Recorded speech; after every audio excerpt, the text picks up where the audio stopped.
Hello, my beautiful gemstones. Welcome to Friday night's live intuitive oracle with myself and Ghostdragonzw. Full house already. I love it. And I see Miss Lotus Girl first and foremost. I am so glad that you're here. If you have to run, you know that we're going to give you a timestamp, but it is so good to see you in. And yeah, I'm happy you're here. I guess it's what I could have said in 3 letters. I don't know what he's saying to me behind the scenes there. Ralph and Cassie, Francis. All right, cool. Cindy Norris, Mama Cindy, the Bat Mom, Sir Blue Crossroads, Alexander Unverhow. Am I saying that right? I'm just going to call you Alex U, unless you have an issue with that. And if you do, it's totally fine. I'll have to learn it. You have been so awesome, so many of you this week, at just like being kind to my mom and my son and everybody's birthday. It was like birthday week. He picked his nose and wiped a booger on the screen, so I don't know if you guys are going to see that. Josephine, hi. I'm kidding. Melissa Nicole, I know you do, sweetie. I know. Okay. Angie girl. So that is my niece, Angie. What's up, sweetheart? Mark Halstead, smoochy. And hello, everybody. Was having a bit of a time behind the scenes. So I had a short that had like 20,000 views, and it was the most viewed anything on my channel. It was really exciting. Now I have one that has like 30-something thousand views, and the hate was real, guys. The hate was real. Someone actually said to me, wow, age wasn't good to you. And I'm like, well, that would imply that you knew me like when I wasn't older. I'm like, can you send me a picture of what you look like and tell me how old you are? Like, I gave it so far back to them. They caught me at a time where I really like wasn't in the mood. No, not the one with Davian. But it was the one where I was like, everyone's trying to pretend like they're not copying me. People were just so nasty, and I wasn't putting up with it. So pronouncing was pretty good. Okay. All right. Yeah, I got Damien and my mom, my sister, and myself cliff jumping. I know that thing didn't look very high, but that thing was really high. I was terrified. I stood up there for a long time. You have to see Damien right to the side of me being like, it's all right. Stop looking down. Like, just jump. You're good. Stop looking down. Just jump. But I couldn't believe my mom did it. And the only thing I regretted was right after my mom jumped and I turned the video off, she started, she was like, yeah, 63 years old and still going strong, motherfuckers. It would have been the perfect thing. It was hilarious. But anyway, I had a really great week of birthdays. And now, oh yeah, if you guys want to go play around with some trolls, it's something to the effect, when I had the pink wig on, and it said something like, everyone's pretending that they're not copying me or something like that. It's 15 seconds, but man, that's how old my mama is. So let's bring him in. No, $5. Oh no, don't go in there. Hello, folks. How y'all doing? Got my goofy stream last night. Well, Ryan bailed on me. Pick on him for forever. But anyways, yes. Hello, everybody. I will say my hellos as I call names. Okay.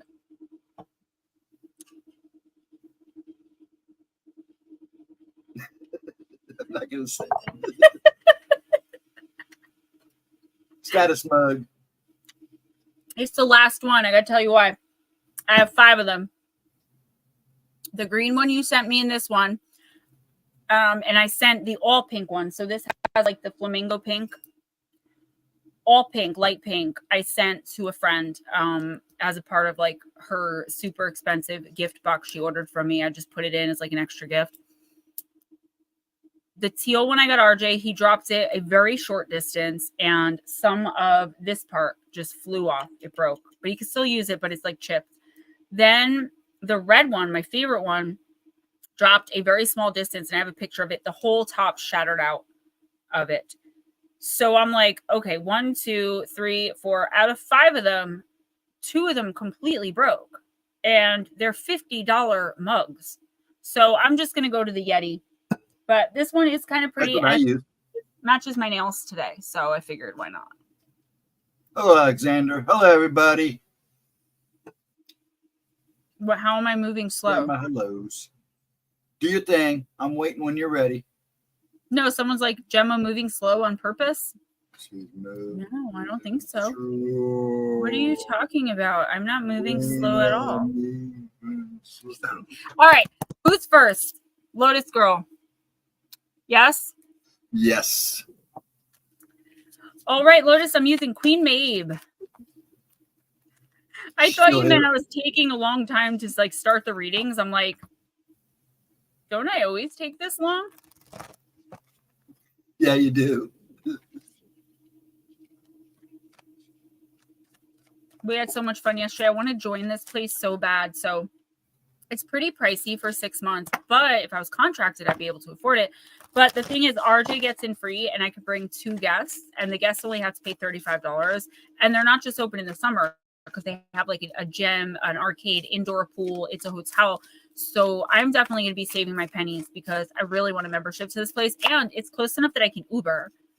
So I actually don't need anyone or anything to pick RJ up and bring him with me like almost every day. So awesome. I'm really trying to figure out how I'm going to get a membership. I think it's like $450, but again, like after the 6 months is up, if I want to extend it another 6 months, it's only $150. That's not bad. And RJ's free, $35 per guest.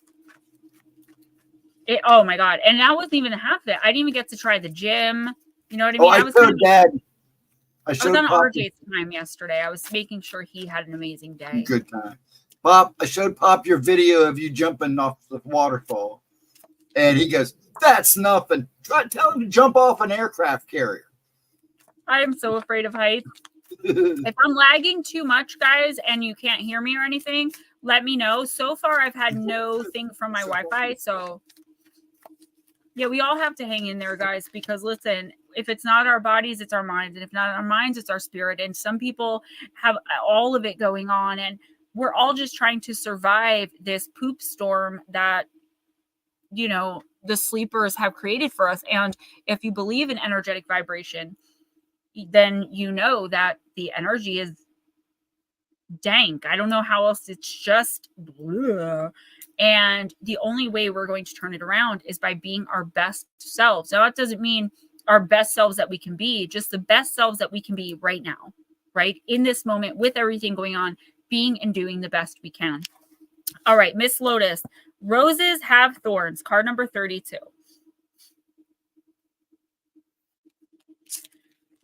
Transcend prickly defenses and courageously connect. Oh, before I start, I did want to say, guys, I know you won't, but just in case, do not mention anything political in my chat.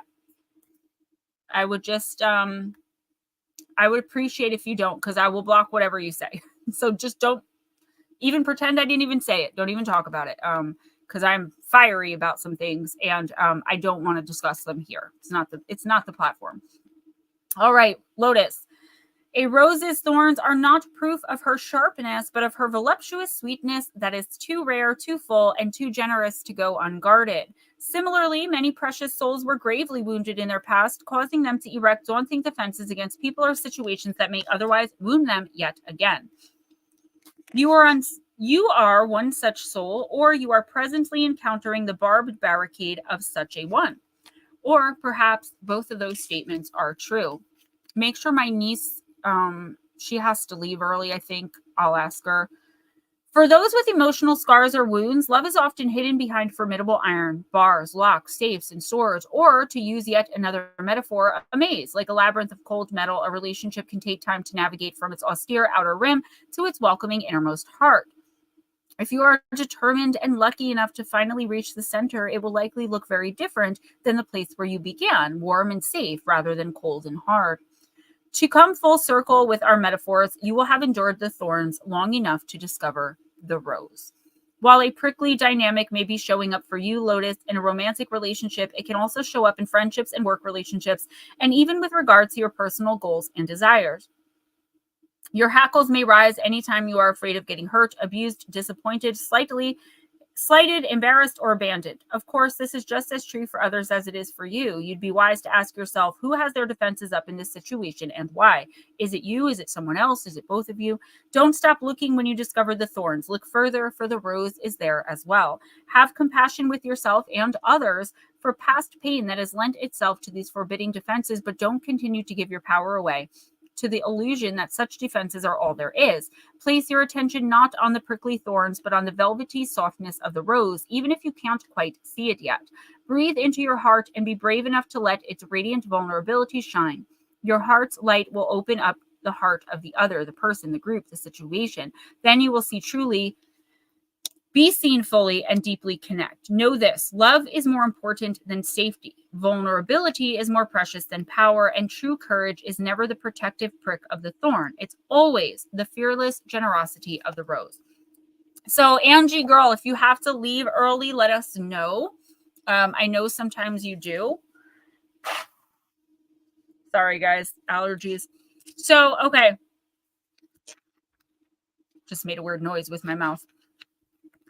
Lotus, I feel like, I mean, I don't even think it's like you're getting to a breaking point. I feel like you've reached your breaking point with a certain situation. But the problem is, it's like, if you're not there, then who's going to do this, right? And I know that because I know you personally, that it's kind of like, well, I'm not sure I even want to do this, but it's kind of what I have to do, because if I don't do it, then no one will.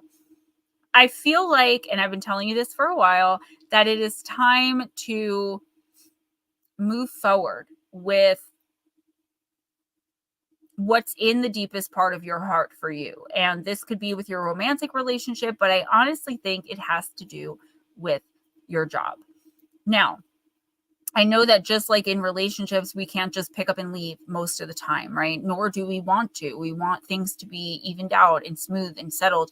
I feel like if you start discussing either this, like this new idea you have, or something else, you're going to be met with either anger or like someone who just isn't understanding what it is you're trying to say or do.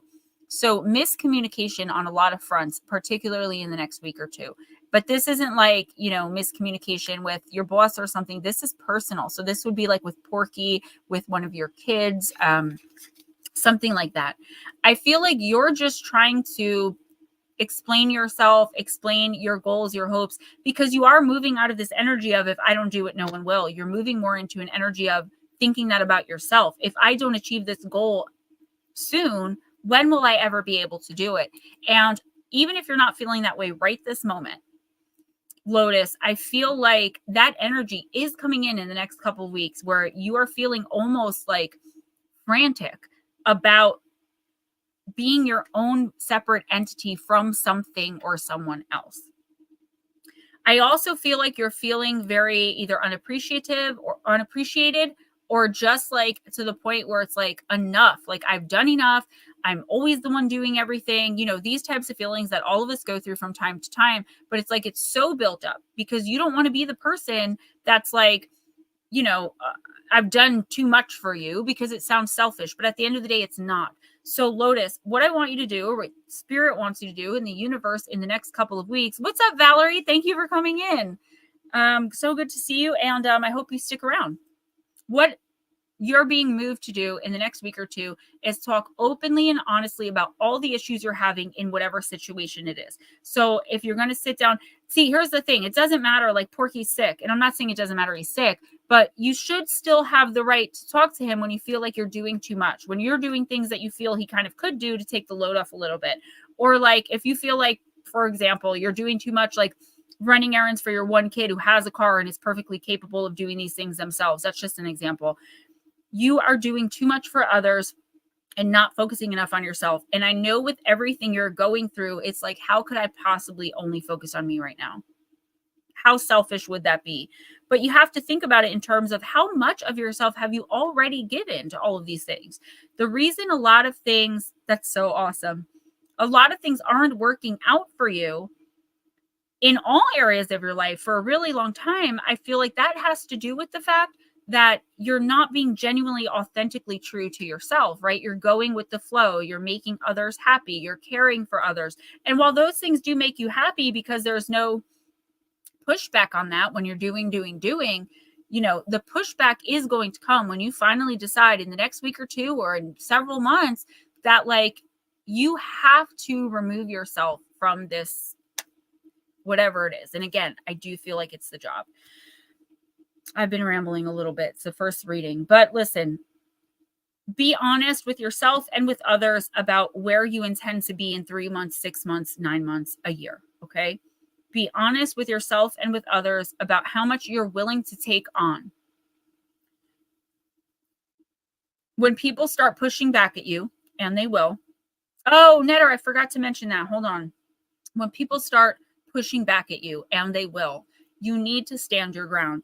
This is the main point of everything that I just said. It's like, do not back down simply because your ideas and your ideals and your wants and your needs are not being understood by the other people. Keep going about doing you, even if it's a little bit, you know, little differences, a little bit at a time.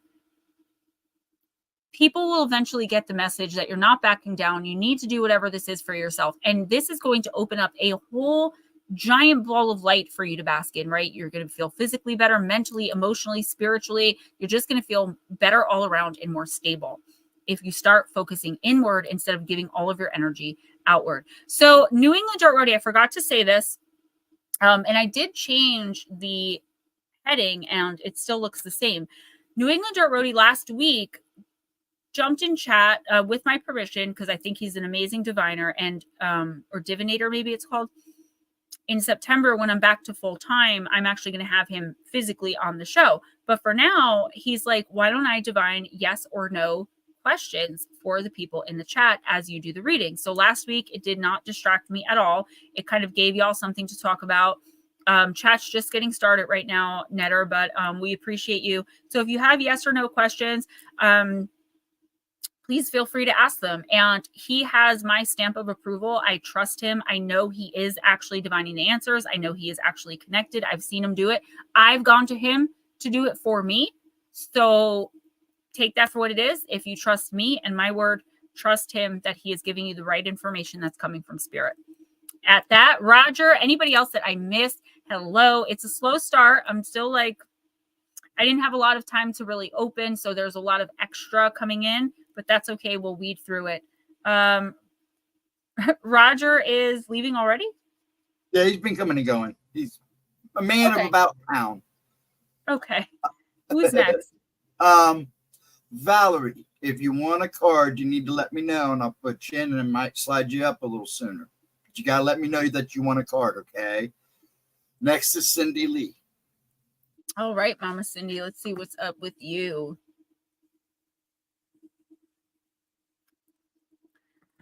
I'm going to use the Oracle of the Radiant Sun. He says, I have no idea what I'm doing. Sometimes, though, when you're moved by spirit, you don't know what you're doing, right? Because spirit is the one that's moving you. You think I walk around knowing what I'm doing at all times? Awesome, Valerie. Thank you for letting us know. I just need that initial permission to read you, because I get pretty connected and I get pretty in depth. But I do try not to say anything embarrassing or super duper personal. If something like that were to come up, I would talk to you about it after stream or something like that. Valerie, all you got to do is come in and say hi, let us know you want a reading, hang out in the chat, and I will read for you. That is literally it. I love this stream because of its openness, and the people in the chat are really beautiful souls. We've all kind of found each other in that way. All right, Mama Cindy, let's see what's good. You got the card of caution, and it is Mercury in Virgo. So even if your Mercury isn't in Virgo in your chart, this is the energy coming in for the next 2 weeks. Cindy Lee, the Mercury Virgoian has a sharp analytical mind and good reasoning ability. Mercury rules Virgo and Gemini, and although happy in Virgo, it manifests in a much more disciplined way than in Gemini. Here, its essence is orderly and systematic. People with this combination approach mental activity with care and do not waste time on unclear or confused thinking. The Mercury Virgoian Virgoan requires a smooth working environment since distractions and niggling irritations throw the perfectionist off course. Work requiring acquired skills and specialized knowledge are more suitable for such people than a broader based scattered occupation. And the Mercury Virgoan likes to know the boundaries of each job as well before starting. He or she usually displays a talent for writing or teaching, or at least the ability to pass on information. Mercury Virgos are methodical thinkers and have good manipulative skills. Highly specialized mental work suits these talents. At work, as at home, this type directs much mental energy into sorting out the chaos of less efficient folks. In a reading, this card usually indicates a need to carefully examine the pros and cons of a problem before taking any action. Virgo does not rush heedlessly into things. Sorry. They don't rush without their heads. Although the card indicates a specialist, as with all Mercury contacts, it holds the potential for more than one skill to fall back on in an emergency. Detailed craft work, cataloging, a laborious task needing care and patience, restoration of order at work. So, Mama Cindy, what I am seeing immediately is I'm seeing, and I know you're not feeling well, so this isn't really a surprise. Yes, Alexander, I will. I'm seeing doctors, right? And again, no surprise there. But what I'm seeing is like someone's refusal to accept what a doctor is saying. And I don't think it's you. I feel like you're asking the right questions. And if you're not, you should be asking a lot of questions. You should definitely get a second opinion. I think we already covered that.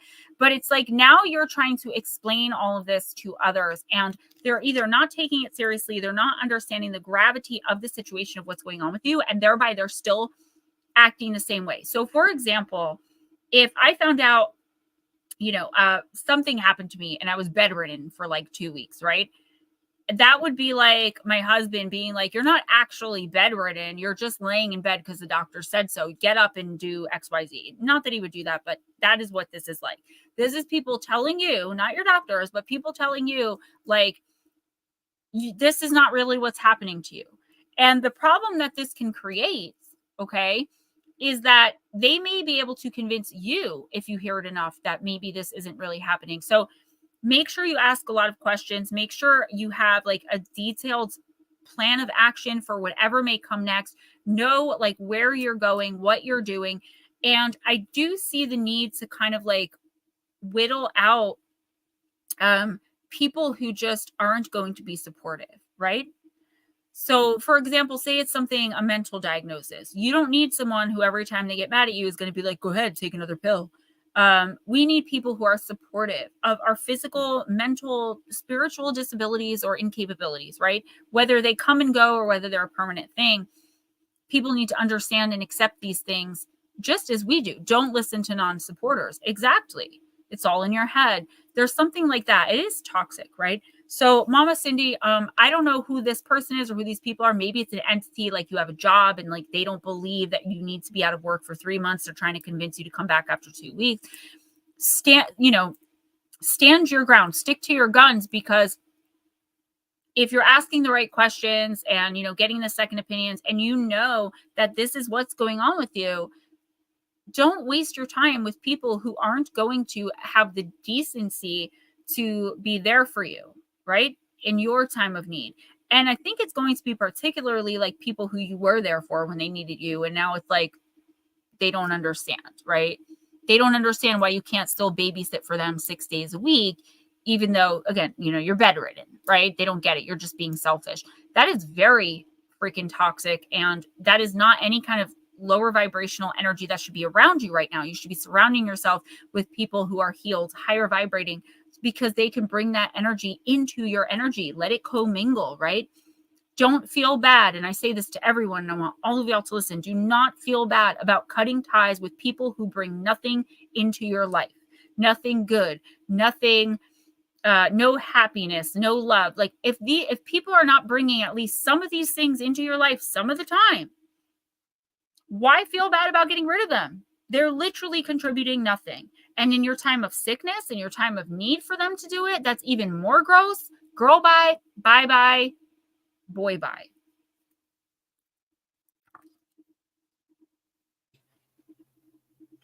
Are you ready for the next? Are you sure? Yes. Positive.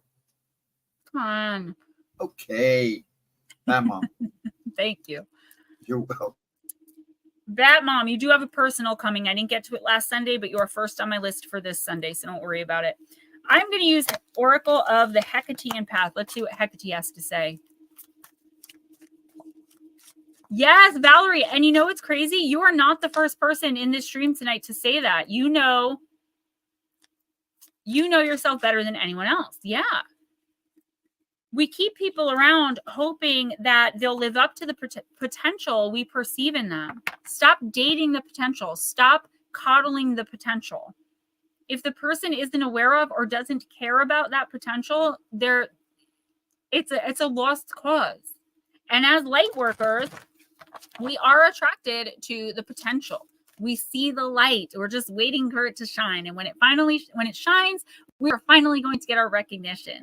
You know, she put up with me for 5 years of my narcissistic tendencies and cheating on her and all this stuff. Wow, what a great woman. No, that is never going to happen. There's never going to be a moment where toxic people sit back and go, you know what?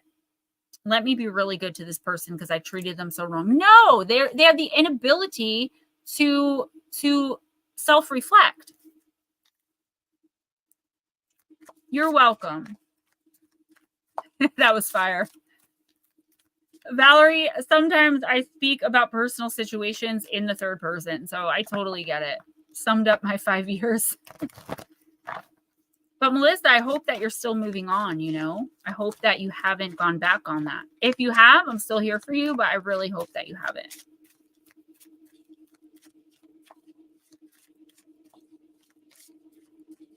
Okay. Is your cousin someone that's around you or that was around you often? Because otherwise I normally don't get, like, I'm not going to get the energy of like someone who's 1,500 miles away from you that you don't even talk to on the phone. Do you know what I mean? They have to be like connected.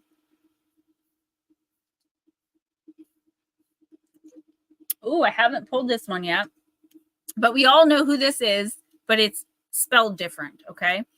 This is, yep, there you go. There you go. So maybe he needed to hear that. So this says Kerberos. We know him as Cerberus, who is basically Hecate's dogs, the three-headed dog. So about Mom, it's the card of obstacles, card number 52. That is good because it's so true. That just made me really sad, actually, because it's true. If you don't sacrifice for what you want becomes the sacrifice. She's got a screw shot that. You mean screen? That Mom, the eternal hellhound is blocking your path. This seemingly insurmountable obstacle requires strategy and cunning to overcome. Do not rush ahead. Consider the nature of the obstruction. Kerberos not only guards entry, he also prevents departure. Maybe now is not the right time to act until a better course of action is found. Above all else, remember that from the mouth of this beast lie the origins of Hecate's potent bane. So, okay. This is definitely not a time to, like, I guess I would just say this is not a time to take action. You know something's going on. You know definitely for sure that at least in one situation, action needs to be taken.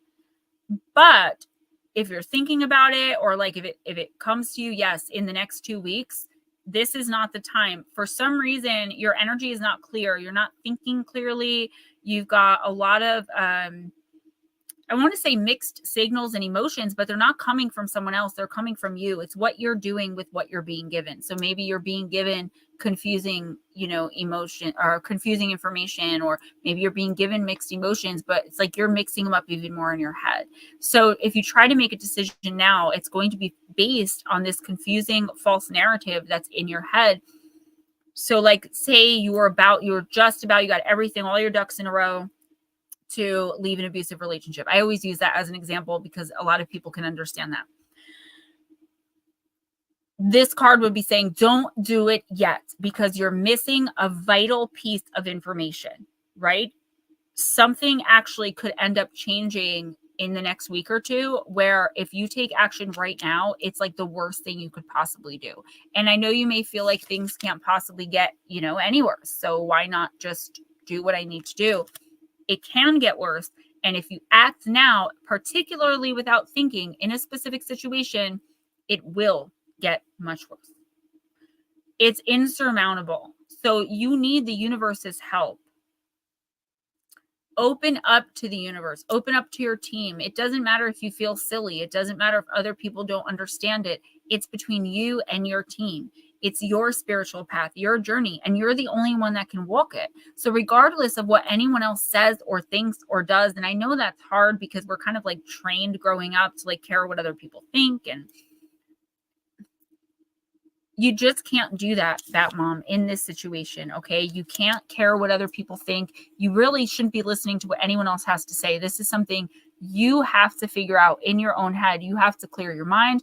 You have to really put your foot down with yourself that, like, once I jump, that's it. There's no going back in this particular situation. And I feel like in the next 2 weeks, either more information is going to become available to you, or you're going to, spiritually connect where you start understanding the bigger picture, where maybe now is not the best time. I'm not telling you it's not time, or not, it's not ever time to act, that whatever this action is should never take place. What I'm saying is in the next 2 weeks, it should not. Okay. If it's only a week, then next week will be like all systems go. But for this week specifically, do not. And I would even go so far as to like, don't comment on stuff. Like, if so-and-so is cheating on so-and-so, like, don't be the one to say it. Not yet, because there is additional information. There's things happening behind the scenes that you are not aware of yet. Even if you think you have all the answers, or even if you think you don't need all of them to make this decision, there's definitely something missing here that you need. Spiritually connect. Absolutely you do. Yes. We kind of all, we don't kind of all do. We all do. Who's next? Go ahead and do Valerie. The new person. Mm-hmm.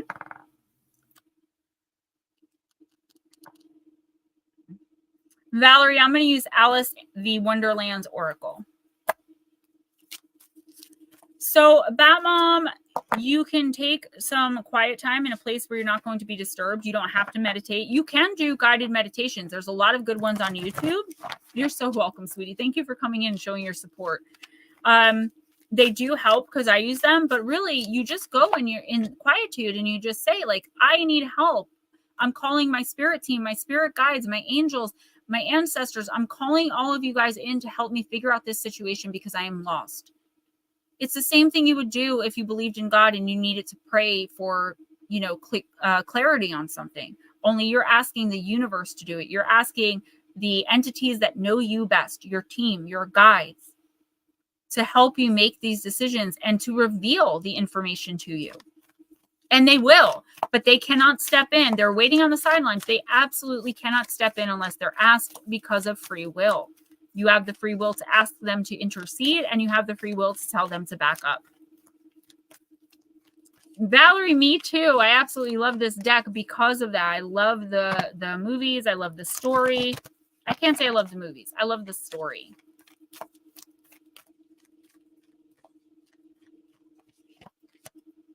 You got card number 14, clock time. Time, pressure, in a rush, in the upright position.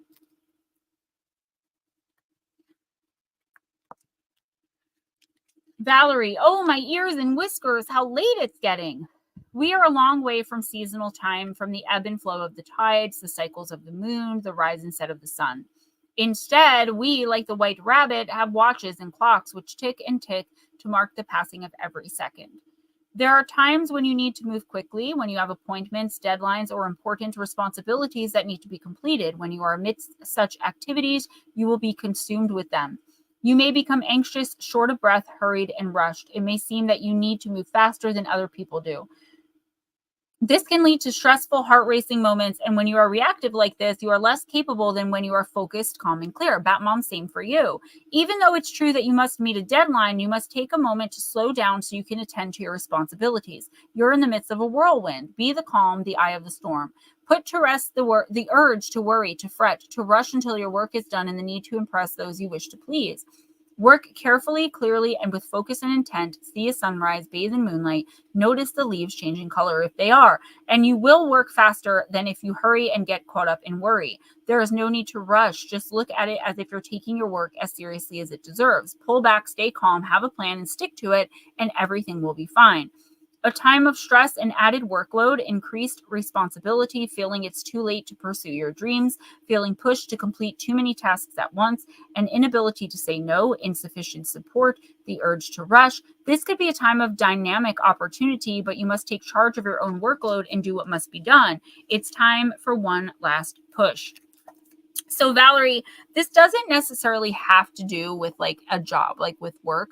I'm just saying if it does, definitely take your time, because I feel like any mistake that you make, regardless of what business it is you're working in, it could be detrimental. Like you could lose your job. So if you're looking to do something to like get noticed, like don't be in a hurry, right? Take your time, work diligently. Understand as well that no is a complete sentence. You don't even have to explain why. So I always use this example. If you win $10 million, you do not have to give your father-in-law $10, right? Hey, Vera, I do see you. Yes. And you don't have to explain why. It's your money. You want it or whatever. So this is your energy. This is your spirit. You don't have to give it away if you don't want to. And growing up, I don't care what generation you were in, except for this new generation, Gen Z or Gen Z as they're called, we were taught that if someone needs something, you give them your last, you give them the shirt off your back, and you don't complain about it either. And you don't talk about it afterwards. Otherwise, you're selfish.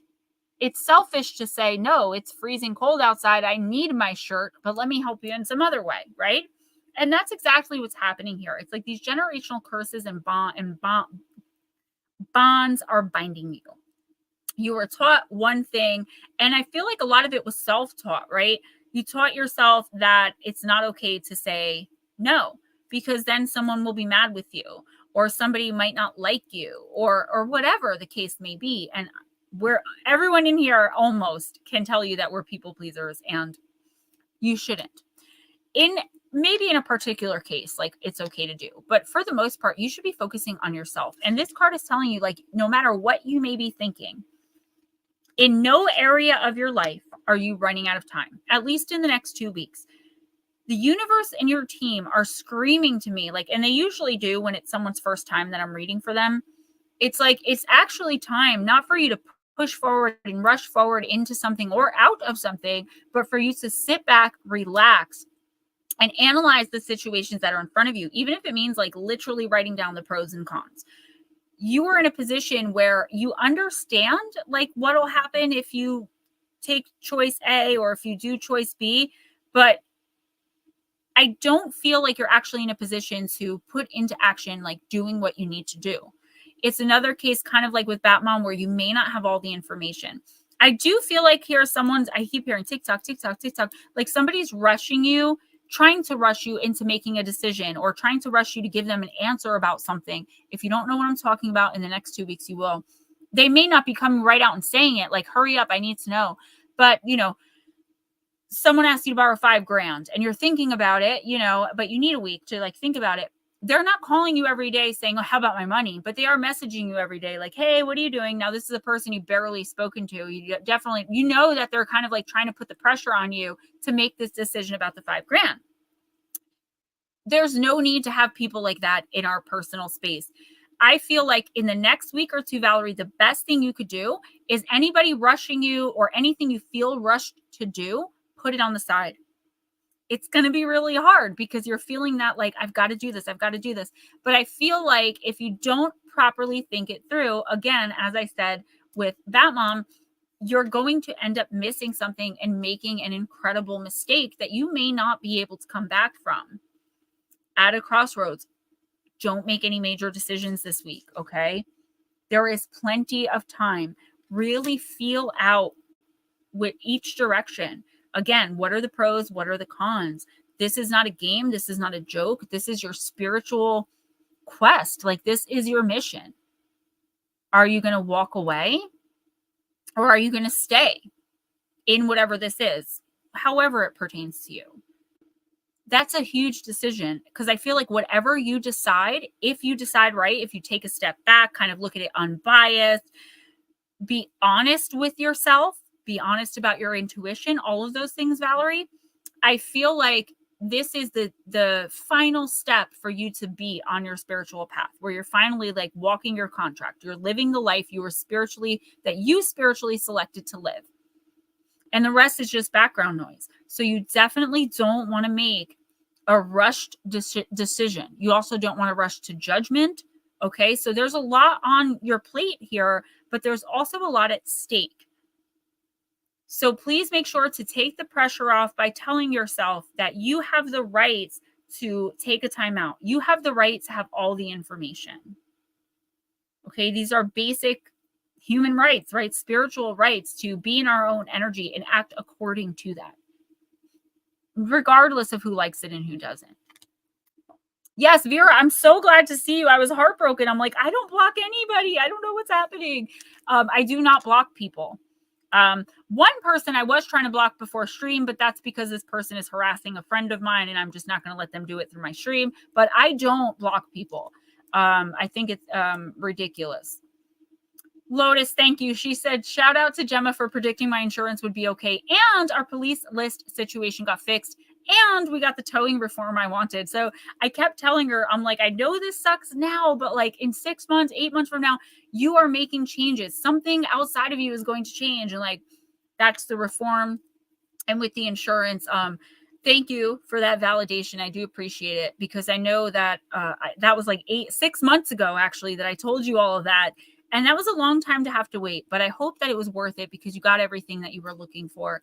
And I just love that. I know I have text from you too, baby girl. Gemma, we are hiring someone to answer calls, and dispatch will give us 90+% freedom to vacay, rest, and chill. And after you vacay, rest, and chill, what are you going to do? You're going to focus on that business. Okay. That's what you're going to do, because I'm going to make sure you do. I know where you live, girl. Okay, next is Ralph. Thank you, Miss Smoochie. Valerie, you're so sweet. Thank you. That's awesome, and that's exactly why I came here today. Good. I'm glad. That is literally what I'm here for. I hope Miss Wendy pops in. Mama Cindy, I feel like you are. I want to give you a full personal reading. I just don't have the time to like do extras right now. But when I get a chance, I am going to do that for you. Thank you for the birthday thing for my mom. She was laughing. She's like, I don't even know what this is. I'm like, yeah, but listen. And she's like, oh my gosh. She was just so honored that so many people acknowledged her. But I am going to do that for you, because I want to ease your minds a little bit about what's going on with you, with your health. And just in general in life, I feel like your energy is kind of reaching out to me, and has been for a while. So as soon as I can muster up the time to do an extra reading, you're on my list. All right. If I could stop blowing my nose on camera now, that would be great. All right.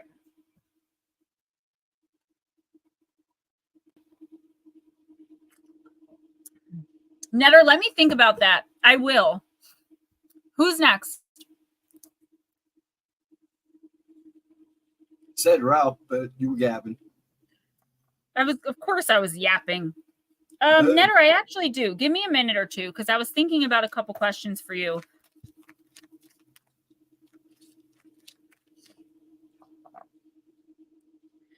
Okay, this is kind of vague, but Spirit will know what I'm talking about. Ask, is it going to really be is it going to be less than 3 years? Eris. Oh, Stephen, did you see what you did? Yeah, it wasn't me. It was Facebook. I know. I was like, little Eris, Mana. It was like, You pointed it out, and I'm like, I didn't even see that. Usually I catch that. Mama Cindy, I definitely will. And we always do. It's just my tags, unfortunately. All right. Sir Ralph, we're using the Blue Crossroads deck here. Deep, Dark, and Dangerous. Don't forget, guys, donations, PayPal, Cash App, always appreciated.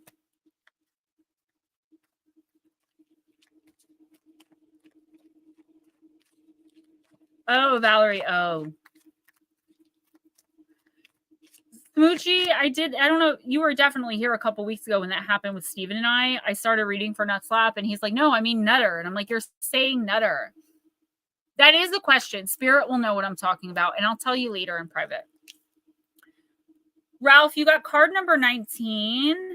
It's the card of darkness. It's Nyx. And Nyx is the goddess of night, guys, in case y'all didn't know.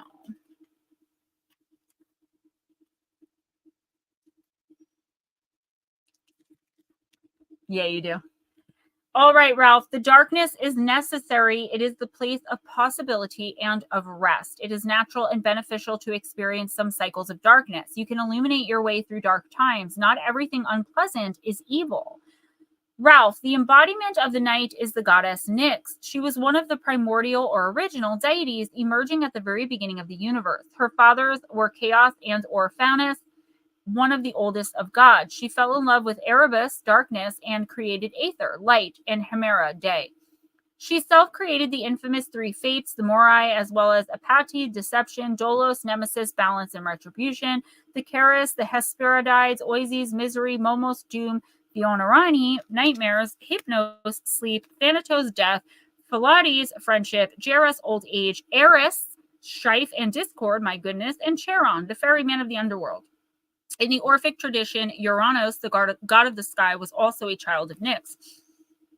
She is often referred to as the Dark Mother, as in Greek mythos, elementally a first goddess who begat many other important deities, the Protogenos. As she is one of the oldest and strongest of the Greek deities, even the mighty Zeus is said to not want to provoke her. After angrily chasing Hypnos into Nyx's cave, after being tricked by him and his own wife Hera, Zeus would go no further than the entrance. Looking at most of her progeny, it would be easy to think that Nyx is evil or that her darkness could have a negative judgment. Nyx should not be viewed this way. Winged and beautiful, Nyx is simply the night. No judgment on whether that is better than the day. Paradoxically, she creates light and day. She brings balance with Nemesis, Phylates, and the Charis. She brings rest with Hypnos and Thanatos. Nyx just represents the darker nature of how the world works. Plant companion is night, blooming jasmine, and crystal companion is onyx. Oh, guys, so someone almost unalived my dad on purpose. That just popped into my head. So, Smoochie, go ahead and ask. Yeah, right? I don't know what's up with that. Okay. So, Ralph, I feel like if you don't already know what this is, you know that you will in the next week or two, but there's something here that seems like really overwhelmingly dreadful, overwhelmingly dark. This is a why does this poop keep happening to me? Mother FFF type thing. It's like everything feels like it's falling to poop in a certain situation or as a whole in your life. I don't feel like it's as a whole because I get really higher vibrational energy from you a lot of the time, even when you're going through things. It's just how you vibrate. But what I'm seeing is like something is just not going either as planned. It's just not going right. And I don't even think it's as planned. It's like, this is how this is supposed to go. But like for you, of course, it's not going that way. I feel like something that you're looking at as a negative is actually going to turn out to be, in the long run, a very, very positive thing. The problem is you can't see past the darkness to understand that. You can't figure out how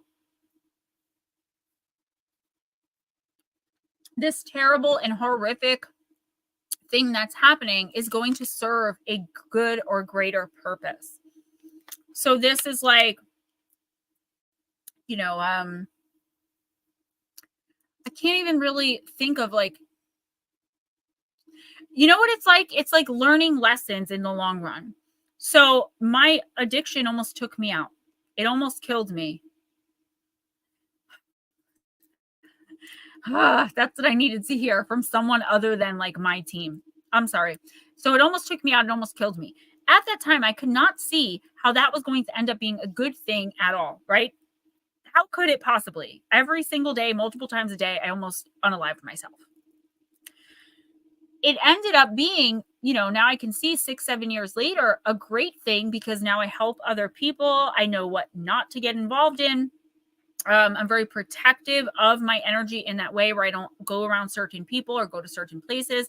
And if I was never in that place, I never would have met the father of my youngest child. I never would have had that opportunity he's a soulmate. So I never would have had the chance to be with him in this life. Do you understand? So it's something that's really bad in the moment.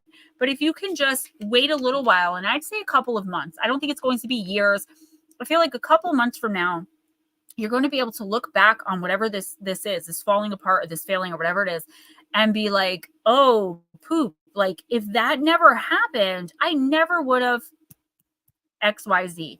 This could also be something horrible that happened to you at some point that you're now starting to see not the benefit, but like the way that it positively has now manifested in your life. So like if that never happens right now, I wouldn't have XYZ. I'm not grateful because it sucked, but I'm grateful because now I have this. I hope that makes sense. Ready? Next is blue. Blue.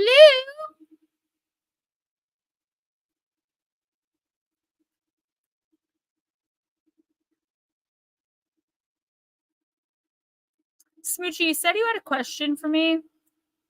Ralph, you are so welcome. As always, a pleasure. Blue, I'm going to use vampire.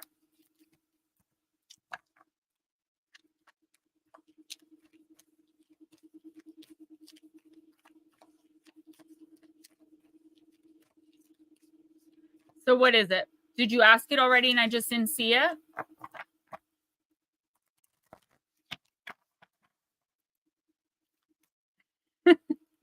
You mean with actual water?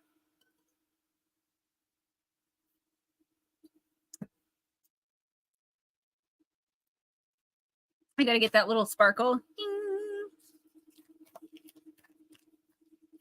And yeah, I know that is perfectly fine. And that's kind of what I love about this stream because not everyone in here believes that. I do, but not everybody does. And that always ends up being perfectly okay. I got a message just a few minutes ago from a very dear friend.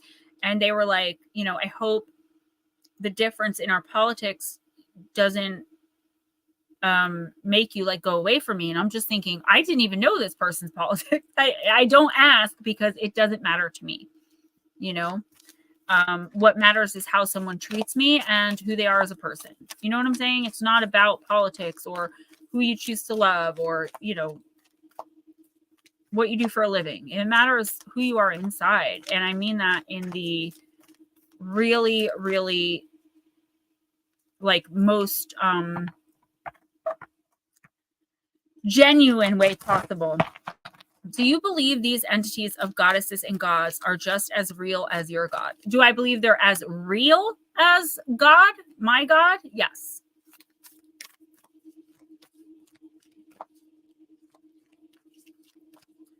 No, I don't believe they're worthy to be worshipped.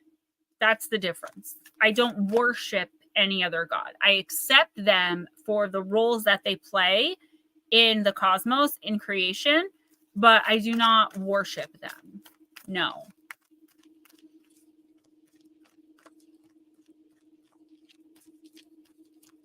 All right, Blue. I believe they were given their roles by my God. And if you guys don't agree with this, that's okay. Normally, I wouldn't even talk about this in my stream. And that they go by their role, Okay. So, Blue, you got courtesy, thoughtful, polite, and good manners. Card number 38. The vampires speak. One thing we are known for in the main is our exquisite manners. Although this little vampire has no need for food, she has made sure her guests are going to be provided for with the sweetest of treats at our moonlit feast. So know that we think of your needs. Manners we do have. Manners are not simply a facade to veil our cruelty or the terrible hunger that creates that cruelty. Manners are a way of gracefully doing what must be done to smooth the difficulties we all must face and to create beauty amongst days that can be full of crude squalor. Having manners is to think of others' comfort and what will please them.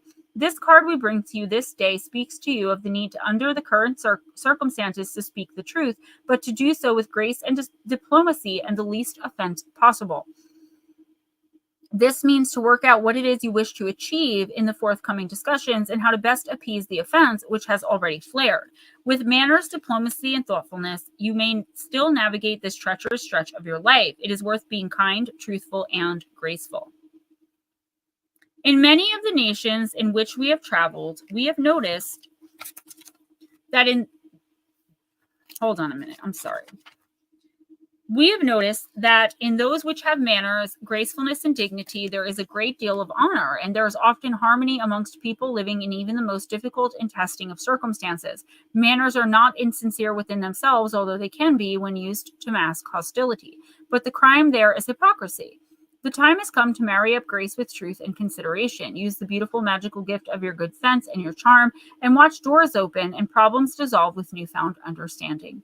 Thinking of others creates flow, and the energy shall return to you to the power of 3 by 3. Beauty and grace create harmony in social interactions. The curse, thoughtless actions can impede the flow of energy, waste time, and create negative potential. I will, New England Dirt Roadie. Yes, I claim it. I really do. I absolutely claim it. I want the membership to that place so bad. Like, that is like the first thing. And that would have only been like not even a quarter of my monthly pay. I know I got to stop thinking like that, though. It may seem strange, vampires speaking of manners when they so often have been known to take lives, but they have often not done so, and they have also made friends and allies amongst those who were once most open to them. This is because they are charming, their manners are often delightful, and they are able to speak with heart and truth, but to see the beauty within all and the need and address that. Learn manners for the new places you're going, and be courteous as well as truthful. So, Blue, there's a few things here that I was kind of seeing in my mind's eye. Yes, you have, Miss Smoochie. Thank you. So let's move on, please.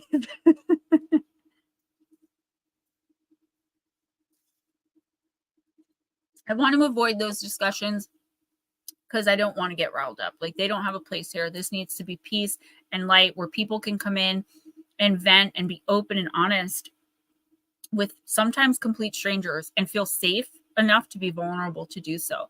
That is my main goal with this stream. So it always has been. I actually have a video freaking out about something political, and I didn't post it because I was like, you know what, Gemma, you can't do that. Like, I don't want anyone to feel alienated, less than, looked down on, or different. We're all light workers. We're all walking in this horrible world together. Blue, I feel like you need to say something to someone, but you don't know how to say it. That's kind of the obvious gist of this card. Like, I feel like you could be a little angry. The way I'm seeing you, like, back and forth, it's like, okay, you know, I'm so pissed off, like, I'm just going to go off. And then there's that part of you, the you, that's like, no, I can't do that. Like, maybe this person didn't know that was going to upset me, or maybe, you know, there's something that hurt you or upset you, or that will. The universe is telling you through this card, like, give someone grace and understand that whoever this person is, they didn't mean it. They didn't mean to do whatever this was. That doesn't mean you have to forgive them for it. It doesn't mean you have to keep them in your life. What it means is you just it's like you don't have to do an eye for an eye, right? An eye for an eye, the whole world would be blind. I really believe in that. You can accept, you know, their apology or their truth and move on with them or without them. But the point is for you to maintain that self-control, right? Another thing that I'm seeing here is I'm seeing in a place of real vulnerability. And I feel like, you know, that makes you a little uncomfortable because maybe this is a situation that you weren't expecting to end up in, and you're kind of out of your element. Like you were going along doing your thing, and then suddenly, bam, something hit you, and now you're like, oh crap, I'm very vulnerable here, and that's not a place you're used to being. You know, you're not used to being in vulnerable positions. You're the one putting the pressure on, you know, the criminals. You know, I just see you as this big badass agent type guy. And now I'm seeing you in this position of vulnerability, and I feel like you're very uncomfortable in this element. The universe is saying, you know, everyone has to get used to it. It's something we all have to go through, and now is just your time. So just make sure you're being vulnerable with the right people. Make sure you're giving your time, effort, energy, and resources to the right people. I'm still seeing this manipulative energy in the back. So it's not someone you're I don't even know if you're actively communicating with this person, but they are still there. I don't know if it's something you've been told, Blue, because there's a lot running through my head right now about you. I don't see it like someone tells you something and you get angry. And if I did say that, I said it wrong, then I apologize. I see it more as like you feel like you're kind of caught between a rock and a hard place, and you're very agitated that you're in this situation now because you're in a place of vulnerability. And it's like someone has definitely upset you or is upsetting you. And you're upset because of the fact that they were able to upset you. Right? I feel like this might be that manipulative energy that I keep seeing in the background that just like went for your jugular. Someone is off here. So someone is like, I see them as like purposely targeting you to try and like get a reaction out of you. I see you angry. I'm seeing this whole story. So you're coming to this place of vulnerability where you want to reach out to someone or to, you know, some people. But now you're like, crap, how did I get here? Now I'm in this really vulnerable spot. Can I trust this person, or are they going to treat me like this person? And then you have a lot of confusion in your energy, believe it or not, about something that's going on. And it's not like a confusion like, do I want to be with this person or not? Or do I want to take this job or don't? Like you have set goals that you're going to continue on with, but there's confusion in the mix. And I don't know if this is making sense to you. It only has to make sense to you, not to me, but I hope it is because I'm seeing it very clearly. And I just feel like you're kind of like feeling your way blindly forward in a situation. But there's someone back here, this manipulative energy that is trying to catch you off guard. They're trying to take you out of your element. They're trying to like confuse you in a way. What this card is saying is throughout any of this, make sure you stay true to who you are. Do not let someone take you out of character with reactive abuse or just like finally having enough and snapping.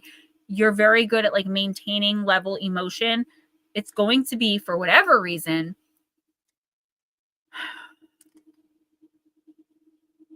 Smoochie, I'm going to have to delete your comment. And if you don't stop, I'm going to have to block you from tonight's stream. Okay? This is not, I don't even know why you would do this in my stream. Great. Now I accidentally banned her. Don't do that in my stream. You already know that. You've already, you've been here for years. It's just not acceptable. I specifically ask people not to talk about politics, and you come in here out of nowhere talking about religion. Don't do it in my stream, please. I love you. Don't do it. And this is not the first time that I've had to ask you not to do it. So I'm going to unblock Smoochie in about 5 minutes. Whatever comes up, Blue, keep yourself level-headed. Stay true to who you are. Be the kind, courteous, gracious person that you are. And don't let anyone make you hateful or, so agitated that you act out of character with them, because this person definitely wants that. Watch who's coming back into your life from the past. No, Smoochie just starts talking about, she asked me if I believed the old gods and goddesses were equal to my God or something like that. And I answered her. And then she's like, oh yeah, speaking in tongues and read the Bible. And she started freaking out. And you can't do that. I am not here to talk about religion, politics. I'm not here for that.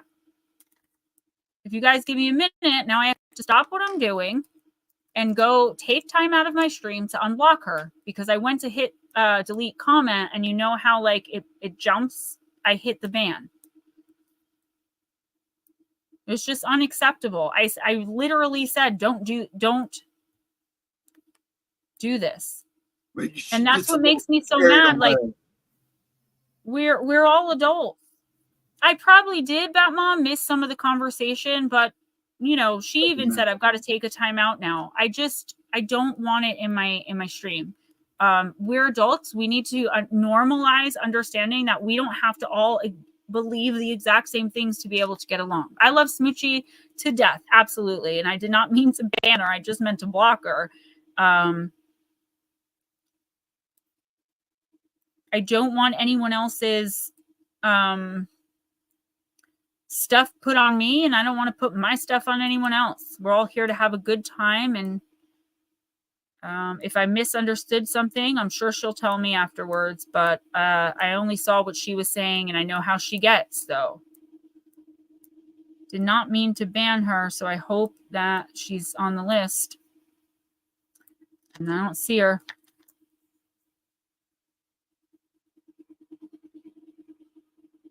This is not good.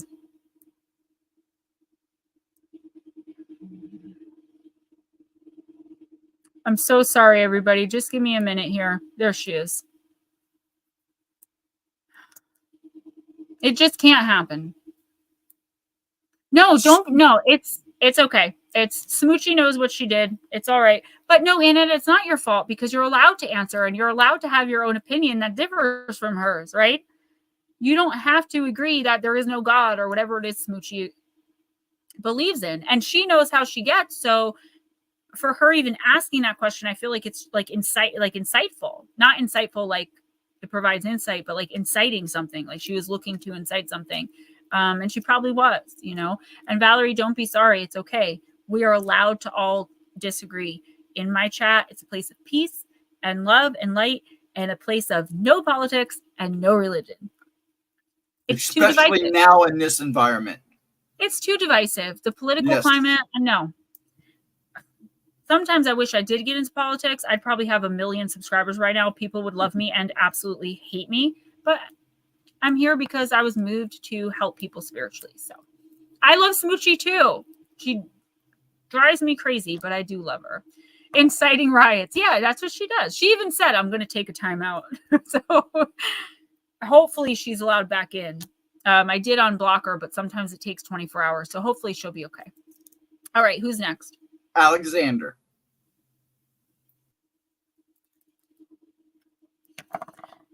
Alexander. I'm going to use Shadows and Light. This ain't her first rodeo.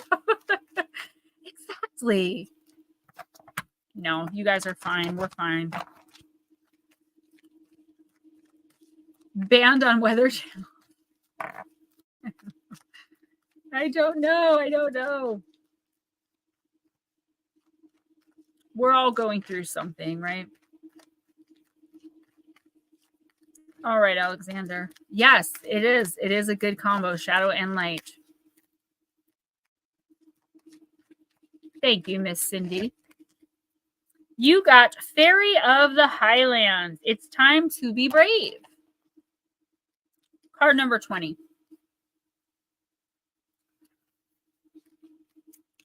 The Fairy of the Highlands does not want to fight. She feels it's not in her nature. She wants to resolve disputes peacefully, but she will fight if it comes to that. And she's showing you now that you too have the means to stand up for yourself, even though you have almost chronically avoided conflict and allowed others to take advantage. It's time to take up the sword, step into the part of yourself that knows how to take a stand, speak the truth, and not back down when the threat of a conflict arises. It may seem unnatural and wrong and frightening, and this little fairy knows it, but it's time, and this giving up of what you have worked so hard for in order to avoid conflict or confrontation is no longer acceptable. Take the stand and hold up the sword. The Fairy of the Highlands will be there with you, and when the threat is over, she will help you celebrate your victory. The Fairy of the Highlands speaks, "See this, my sword of power? I have long feared to use it, but now I must grow strong and take it up as you must too. Alexander, the thought of wielding it, of hurting anything or anyone makes me sad, but I know what must be done, and I must learn to fight the good fight and stand up for what I believe in. Although I have been told I must not be aggressive, in fact, I must now take up arms against this trouble and finish it for good. I'm going into battle, and for that I feel sorrow, but I will be fearless and strong and do what has to be done. I may bathe my sword in tears, but I will no longer hold it back when the threat that approaches relies on my fear for its victory. I will no longer give away my power so easily. This time I'll take back what's mine. Divination message. Alexander, the time of truce is over. It's time to speak your truth and be strong. People have been taking over your ground, wanting what you have worked hard for without doing the work themselves. They've been done so by taking advantage of your peaceful nature, but enough is enough. Sad as it is, it's time to change this, to cut away the cords between you and those who have taken so much, and now you will go into battle. What's up, Julie girl? Yes, it's sad. Yes, the Highland Fairy is sad for you, but do not allow sorrow and guilt to neglect self-protection. Honor yourself, raise your sword, and don't back down. So, Alexander, I don't know if you're aware of whatever this situation is, but there's definitely something here. I feel like you do know, because I'm getting the feeling of like, it's a long time coming. That was for Jules. It's been a long time coming. Like, you've been biting your tongue, not saying anything. And I feel like it's like a feeling that you have. So like, you know that this person's effed up. You know they're not right. You know they're manipulative, unkind, cruel, whatever they are. Like, you see right through this facade that whoever this person is or whoever these people are putting up. So, do you know what this is? And it's like, you haven't been saying anything because you're going back and forth. Like, if I say something, it's going to start all this drama. And then like, so-and-so may not like me, or this person may get mad at me. The universe is saying poop, poop to all that. You need to say something and do something now before the situation gets worse. So for example, if you know that your sister's husband's cheating, you need to confront him and tell her. If you know that, you know, your best friend stole or is embezzling money from the company you work for, you need to come clean. And this isn't about like being a snitch. It's just about like, you know, something that you definitely, you know it because it needs to be brought out into light. And yes, you're going to get pushback on this. People, whoever this is related to, is going to be angry, right? They're not going to be happy that you called attention to what they were trying to hide, but it is up to you to shed light on this. And I'm not saying get into a physical altercation, but you definitely need to stand up for yourself in this situation. Stop taking this abuse. Stop taking, I don't know why I'm seeing someone yelling and screaming at you. It could just be like a, like they're showing me like, what is it called? They're just showing it to me as like something like, I can't think of the word. Never mind. Something is definitely happening here where if you don't stand up and say something, if you don't stand up and fight for what's right, if you don't step in, something bad could happen. Or, you know, someone is going to be in a bad situation for so much longer because you didn't say something about it. So here's the thing. In the next week or two specifically, don't keep anyone's secrets. If you see something, say something. And definitely stand up for yourself if someone is trying to pick on you, bully you, treat you like poop, whatever this toxicity is. It is time, Alexander, that you know your worth, know where you stand with the universe, right? Abundance is your birthright. Not being treated like crap, not being pooped on, not, you know, being the secret keeper for every scumbag in your life. It is time for you to step up and be like, look, I don't want to be associated with people like this anymore. No, I will not let you take credit for my work. No, you can't cheat off my tests. No, I'm not going to take you back after cheating on me. Nope, nope, nope, nope, nope. No is a complete sentence, and there's nothing wrong with ghosting. I think I'm going to get like a merch shirt made because I say it so often. Ghosting is okay. Perfectly okay to ghost. Unless spirit says otherwise. Not that ghost, actual ghosting. Well, I like to ghost. Josephine. So Josephine, you're up, hon. If anyone else has a yes or no question, please ask New Englander Rhodey. Josephine, human spirit. Damn it, don't trademark Pooply. I'm going to be very upset. I should, right? I don't have merch anymore. But maybe one day I'll be big enough. Speaking of Pooply, where's Mike J? Yeah, where is he? Let's Mr. summon him. Behold, if you're listening, you better get your butt in here. Behold, behold, behold. There you go. So again, guys, and by guys, I mean Batmom, if you want to stand up to the trolls for me, it's under the short entitled People Pretending That They Don't Know They're Copying Me or something like that.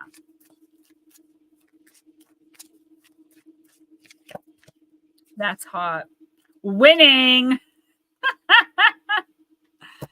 All right, Josephine, you got Blessing in Disguise, card number 40. There's quite a bit of this tonight, this Blessing in Disguise. You got it in the upright.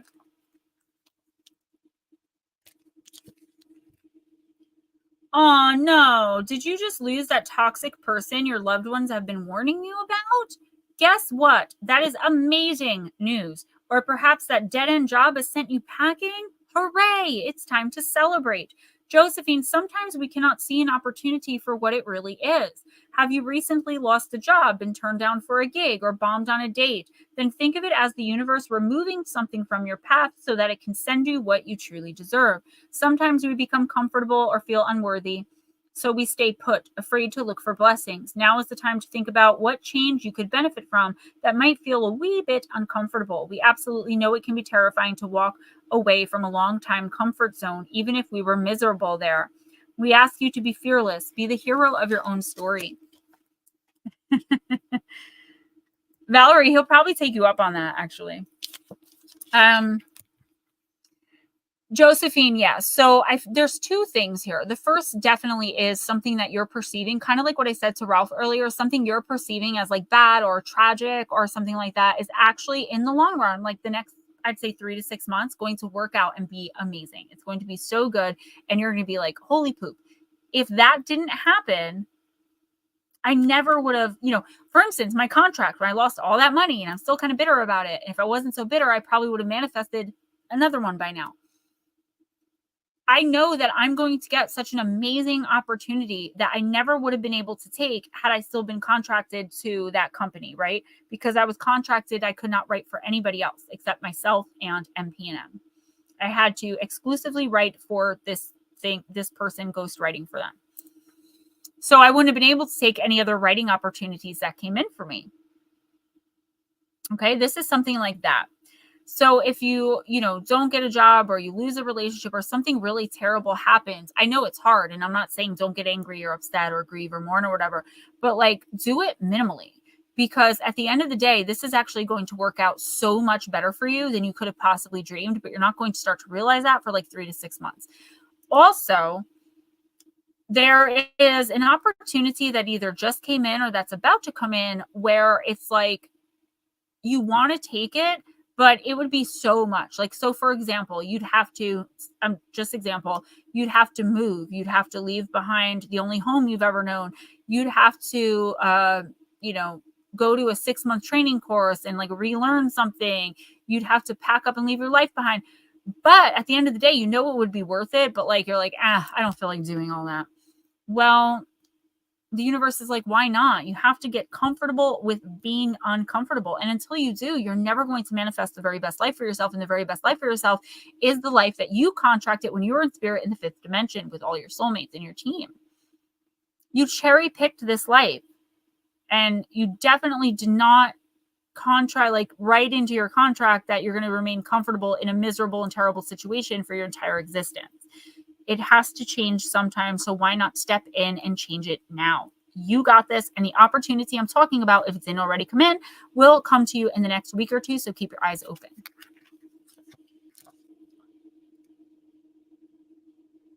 You ready? Cindy, the answer is no. Yes, I'm ready. Miss Bacon.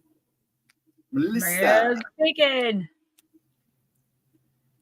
All right. I'm here. Where's my daughter?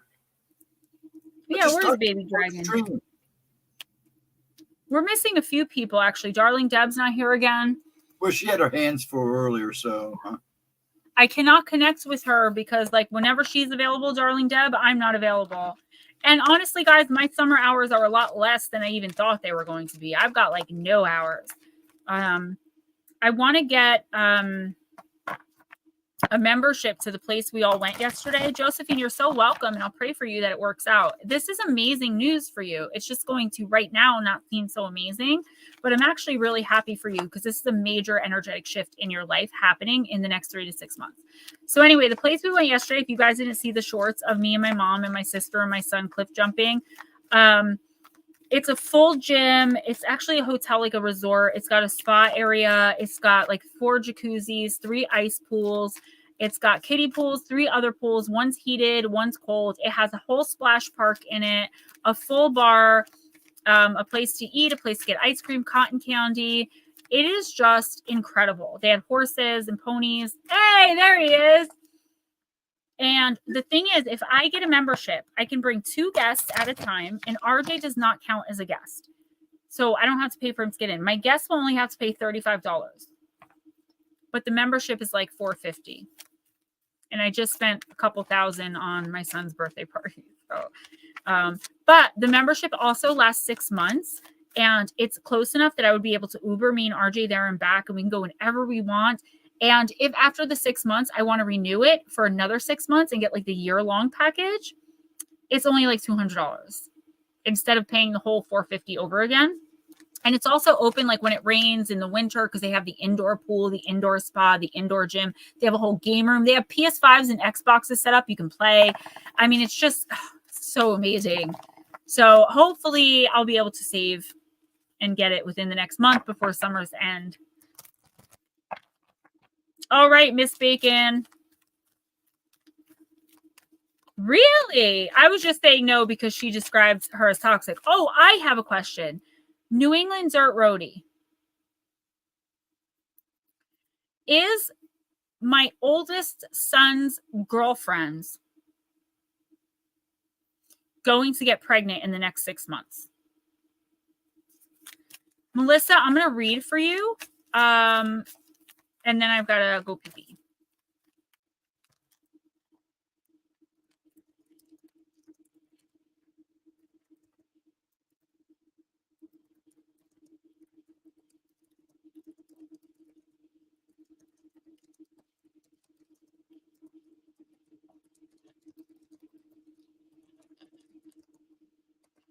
I'm trying to see if I'm on point. Oh, I did. I typed it all in.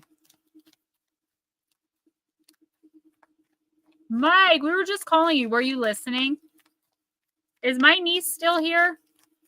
Probably not, and that's why I wanted her. Well, she didn't. She said she was okay. That's why I didn't. I know. That's why I asked her though, because I knew that she was going to dip out on me. Angie, girl, are you still here? Melissa, I swear, and I do this all the time, and I should say it beforehand. I knew you were going to get this card. I knew it. I knew you were going to get the vampire. I was seeing it in my head as I was shuffling. Next time, I'm going to say it. Emotional intelligence. Melissa, whilst there are almost uncountable examples of vampires in literature, movies, and games, somehow the archetype of the blood hunting. Oh, she is here. Okay, great. Night stalking and somewhat elegant creature keeps being reinvented to seduce yet another generation. Although the beautiful and somewhat desirable vampire form doesn't really begin to enter the public consciousness until the mid-1800s, the idea of a human feeding upon the very stuff of life is very much older. The Egyptians, Sumerians, Indians, and the Balkan people all have mythos containing vampire-like creatures. The vampire is an interesting figure because it's both horrifying and desirable. Having someone want us so much that they desire to be that closely linked with us does feel good. Until we realize we don't have anything left to give them because they took it all. Most of us have heard of the concept of emotional vampirism, the idea that people feed off of our energy and our goodwill and take advantage of us through manipulation and their incessant neediness. Should the vampire card appear in your reading, it may indicate that you are being drained in this way and the time has come for stronger boundaries. Seen the drama. We need to be very aware of what gives us energy in our lives and what takes it away. We should be aware of needing people to need us and why we invite people like this into our homes, workplaces, and lives.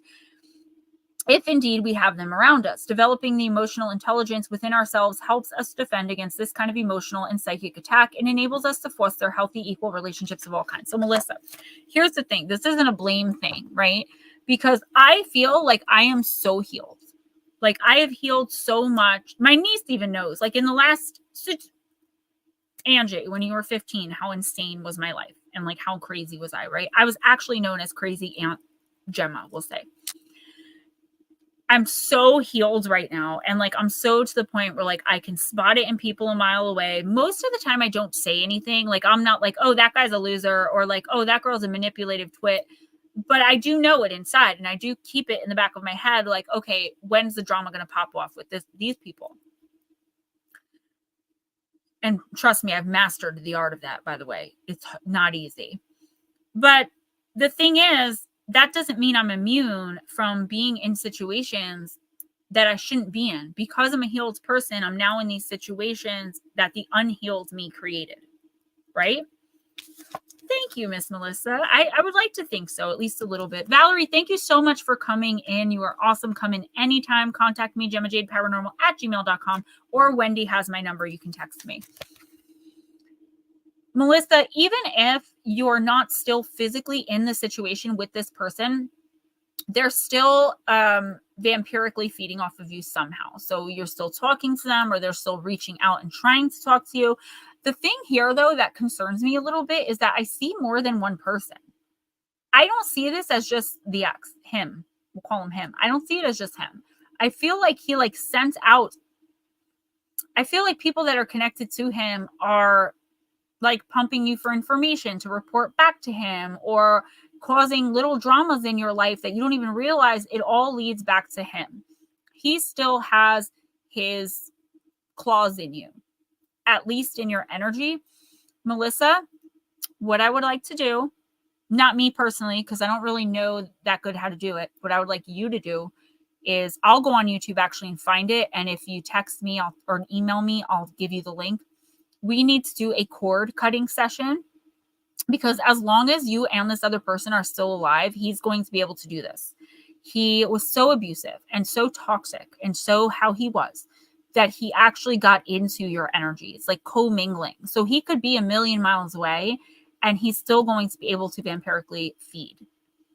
I know that may not make much sense, but you don't have to be in close proximity to someone that you're energetically like really connected to for them to be able to do this. And that is exactly what he's doing. I would like for you to do a cord cutting ceremony, and I will walk you through every step, or send you the link to someone that I trust. I had to do it several times, and sometimes you have to do it like 5 times before it really works.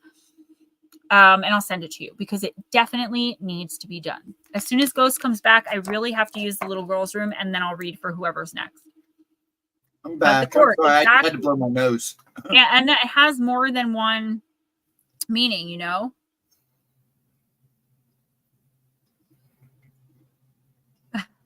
New England, it could also be your energy, depending like what you do before you start divining. Dang it, I really wanted the answer to that one. It might be that it's something I'm not meant to know, right? Because I have my feelings about it, but when I ask, I'm not given an answer. So I was trying to find a loophole through you. So spirit ain't dumb. Yeah, I'll be right back, guys. Don't go anywhere. You're welcome. Oh no! Okay, Ouch! Ouch! The next 3 are Angie, Edna. Well, we'll put her on hold. We'll do a timestamp for her. And Mark. So the next 3 is Angie, Edna, and Mark.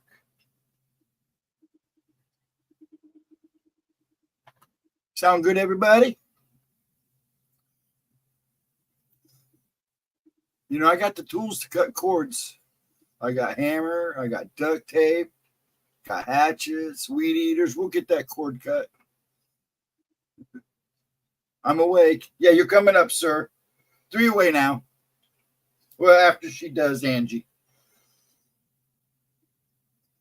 That poor guy's tired. He goes through a lot. A lot of people do here. That was good. Thank you, hon. And I hope you are doing better. Are you getting plenty of rest there, dear? Rusty spoons. Oh, we don't. I got all kinds of rusty stuff I can use. That's not a problem. We can fix that right up. That's what I do. I got my duct tape and all the tools I need, so we'll get that taken care of. Have a good night, Bat Mom. Man, I saw Eris sneak in. If you're still hiding around back there, Eris, hello. And she's I have back. no room. No room over here. I just knocked my gigantic phone on my toe. All right, who's next? Smoochie, Angie. If you're listening, you can come back in. We're not mad with you. All right, Angie girl.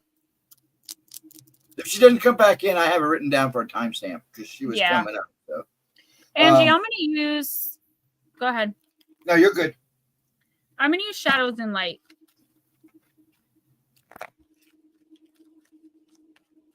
Bat Mom, love you. Melissa, I get it. I really do. And that's the cord attachment. So I think I've said to you in the past that this person is not a part of your contract. And I could have been wrong on that. I could have seen something wrong. I have no problem admitting when I make a mistake. It's my mistake, not Spirit's. Sometimes I misinterpret things because they only show me, unless I hear them yelling or talking in my ear, they only show me signals. Yeah, Vera Ray, I'll be happy to do a timestamp for you. No problem at all, sweetie. It'll be in the comments. I know you've been trying to get in for a while, so don't worry about it at all. Go do you. We love you, and thank you for coming in. But now I'm starting to see a cord connection, which is not a good thing. Had I seen it, and I'm sorry, like 6 months ago, I would have said something then. We definitely need to do that. So I will help you. I don't have a ton of time at all until like September 3rd when my son goes back to school, but I do everything I can to try to fit everyone in. Yeah, we could do that. All right, Miss Angie girl. Good night, Miss Vera Ray. Thank you for coming in. Thank you for not giving up. And thank you for emailing me before you do what some people do and just like cast me off thinking I blocked you. I appreciate you coming to me and talking to me about it as a woman. That meant a lot to me. There she is. I told you. We're not mad with you. We move on. You're Smoochie. We're fine. Okay. You got the card that looks like Cher, Angie. What's up, Hilton? You got the Angel of Alchemy. It's the card of miracle. Everyone, if you don't remember from last week, Angie Estrella is my actual niece. Like, we are blood related. It's my sister's daughter. And I just adore her. I love her. She literally reminds me so much of me, especially like I'm 10 years older. But just like her life, some of the things, I'm just like, how does this happen twice? Like, it's just like on repeat. And Angie, I don't mean that in a bad way at all, because you have so many amazing qualities that I think you get from not me, but like my side of the family. You know what I'm saying? Like your amazing good looks. I mean, I'm just saying. Okay. You got the Angel of Alchemy, which is not the card I'm looking at. Card number 21. Sean G, hello. Welcome.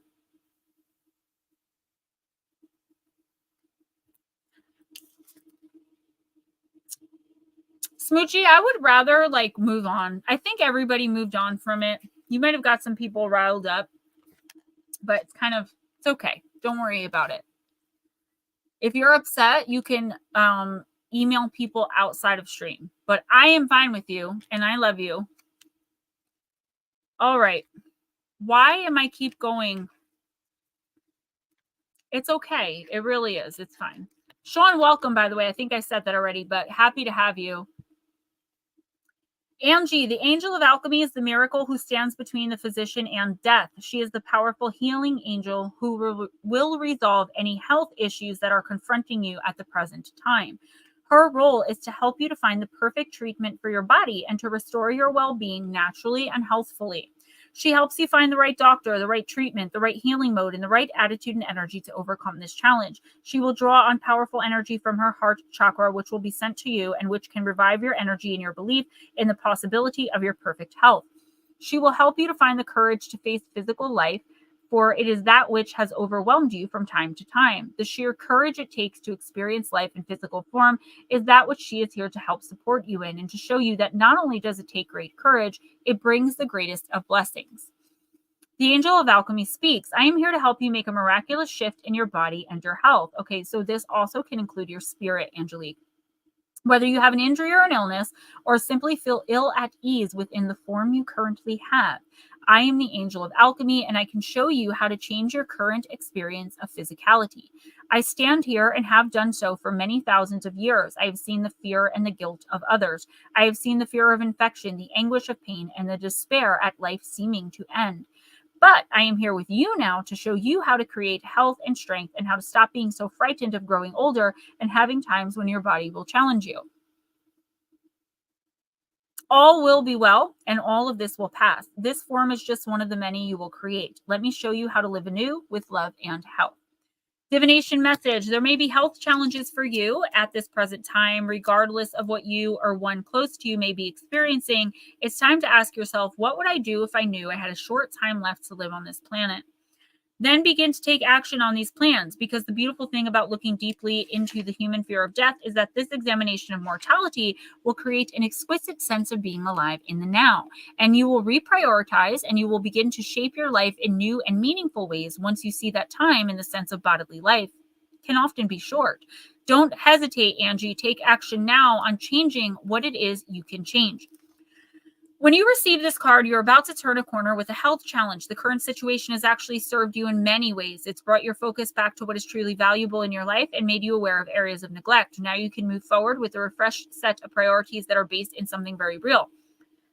The angel of alchemy encourages you to make your healing, either your own or that of someone close to you, a top priority. Now, Angie, I'm going to talk to you like I would talk to anybody else in this chat, because I've got to say some things, and some of it may be hard to hear. If I wasn't personally connected to you, I would have no problem just blurting all of this out, but I don't want you mad with me because it is not your aunt that's giving you this information. There is someone close to you who I know for a fact and through spirit just now is struggling with something as far as their physical health that could end up taking their lives too soon. I feel like you should maybe think on that. Sometimes we have to accept people for how they are to a certain degree. We also have to enforce our own boundaries. So if someone constantly and consistently treats you like poop, you definitely don't want to be around them, even if they are having a health situation where they could move on from this plane, right? But at the same time, you have to think about, if this person is no longer in my life because they died, am I okay with that? I've never spoken to them again. We've never cleared the air. That's something you have to ask yourself. As far as you, thank you, Mr. Mark. Don't go anywhere. If you need to go, we'll do your reading next. Angie, there is something going on with you, with your health too. And I feel like this is spiritual as well as physical. I don't know anything about your current romantic relationship, if you even have one. I do feel a toxicity around it though. And that's not to say the person you're with is bad or that I dislike whoever he is, because I accept anyone in your life that you love. I'll love them. But I do feel like the relationship itself, there's a toxicity here. This person is not meant to be in your life for the long term. Okay. What the universe wants you to do. First of all, okay, I'm getting ahead of myself. Let's focus on the health. There's something you're doing, I believe, that is causing you that I would say within the next month to 3 months, let's say, is going to physically injure you. I see you in the hospital. And I don't know if it's that maybe you're drinking too much or if this toxic person lays hands. I don't know. But there's something here having to do with this person, your physical health, and you ending up in the hospital. What the universe is asking you to do is reprioritize and reprioritize your energy, right? So where are you putting the most energy? And is this person or situation worth taking 90% of your energy? Are they giving you the same, right? If you really look deep inside yourself and ask yourself, are you getting everything you deserve in a good way? Or are you giving way more than you're receiving? If the answer to that is no, you can try talking to your partner and seeing if, you know, where you can go from there. This card really is about not only your physical health, but your spiritual health and wasting time. Someone around you, and I don't know who this is, and I shudder to even think about it, could be passing on soon. And I feel like you do have some unfinished business.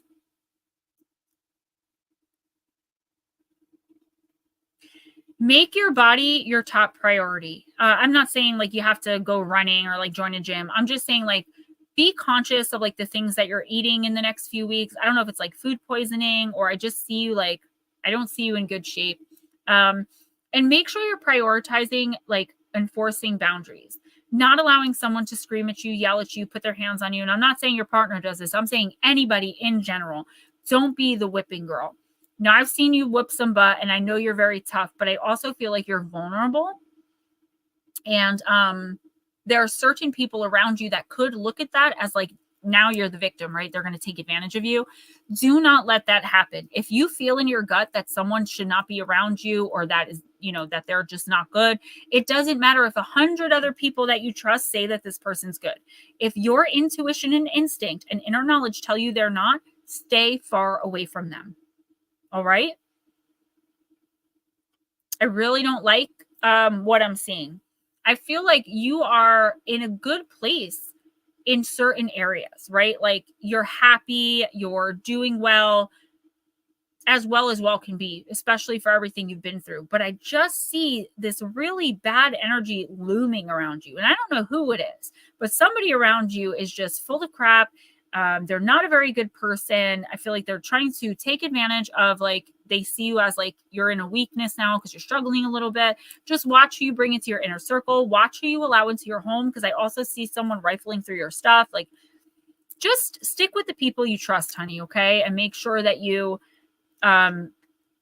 acknowledge any inner like workings of being like that person not good, and like don't let them into your energy, because I do see someone really trying to take advantage of you in the next few weeks. And again, I don't want to see you in the hospital, so please make sure you're taking care of any health problems that might pop up.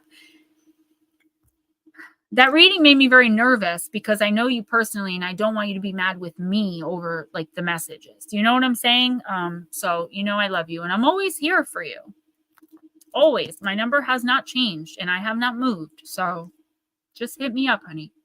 You've always been my daughter, you know, and I still look at you as that little 10-year-old girl. So you're all right. Used to steal all my toys. I used to try to collect like Barbies, particularly like Spice Girl Barbies or like the Britney Spears Barbie. And every time little, 5-6-year-old Angie would come over, she'd be the only one I'd let touch them. But she was so little, she would cry because she wanted to open them and play with them. And I would give in every time. Every time. She had my whole collection. I also let her borrow my clothes and sneakers because we're the only ones, but me, Angie, and my mom are the only ones with size 9 foot. So we can all swap. All right. Who is next? Yay, Ryan's here. Awesome. Thanks, Angie. I love you, sweetie. Edna. I have to say it fast and run because she's mad at me. Edna, I'm going to use one I didn't open because I'm being compelled. Energy and spirit.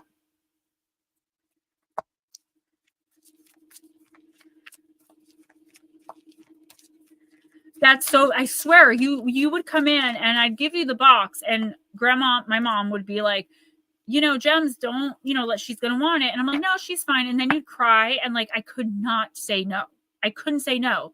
I let you open everything unopened in my room. I'm just like, do we have any more to give her? Please, just so she doesn't cry. Hey, Cowie. I actually did. If you watch some of the shorts, I went to a resort spa thing with my mom and my sister for my mom's 63rd birthday and then got my mom to cliff jump. Oh, so guys, today my dad calls me and he lives with his girlfriend and a roommate and their dog. So the roommate's having like this life crisis or whatever, something's going on. My dad woke up to the smell of gas in the house and he left his bedroom to see like what was going on. Dude, his roommate blew out all the pilots on the stove and left the gas going. And my dad caught him at the moment he was trying to light a lighter. The drama is real. I'm so glad I got out of that lifestyle. All right, Anna. Smoochie. Smoochie's like, ooh. Yeah. Yeah. And it's funny because my dad has a bad leg. So his girlfriend, who's my age, beat the poop out of the guy. My dad's like, Gemma, she tore him up. And it's exciting because like I'm out of that life, but like listening to him, it makes it so green for me. Like stay away from that stuff, stay away from that area, stay away from those people. Not my dad, but like the people involved in that lifestyle. NEDR, multifaceted Jules has a question. Helton, Angie, I'm coming over to play with all your Barbies and I'm opening the boxes. Okay, and Anna, so you have something similar. I think it was Mama Cindy's card.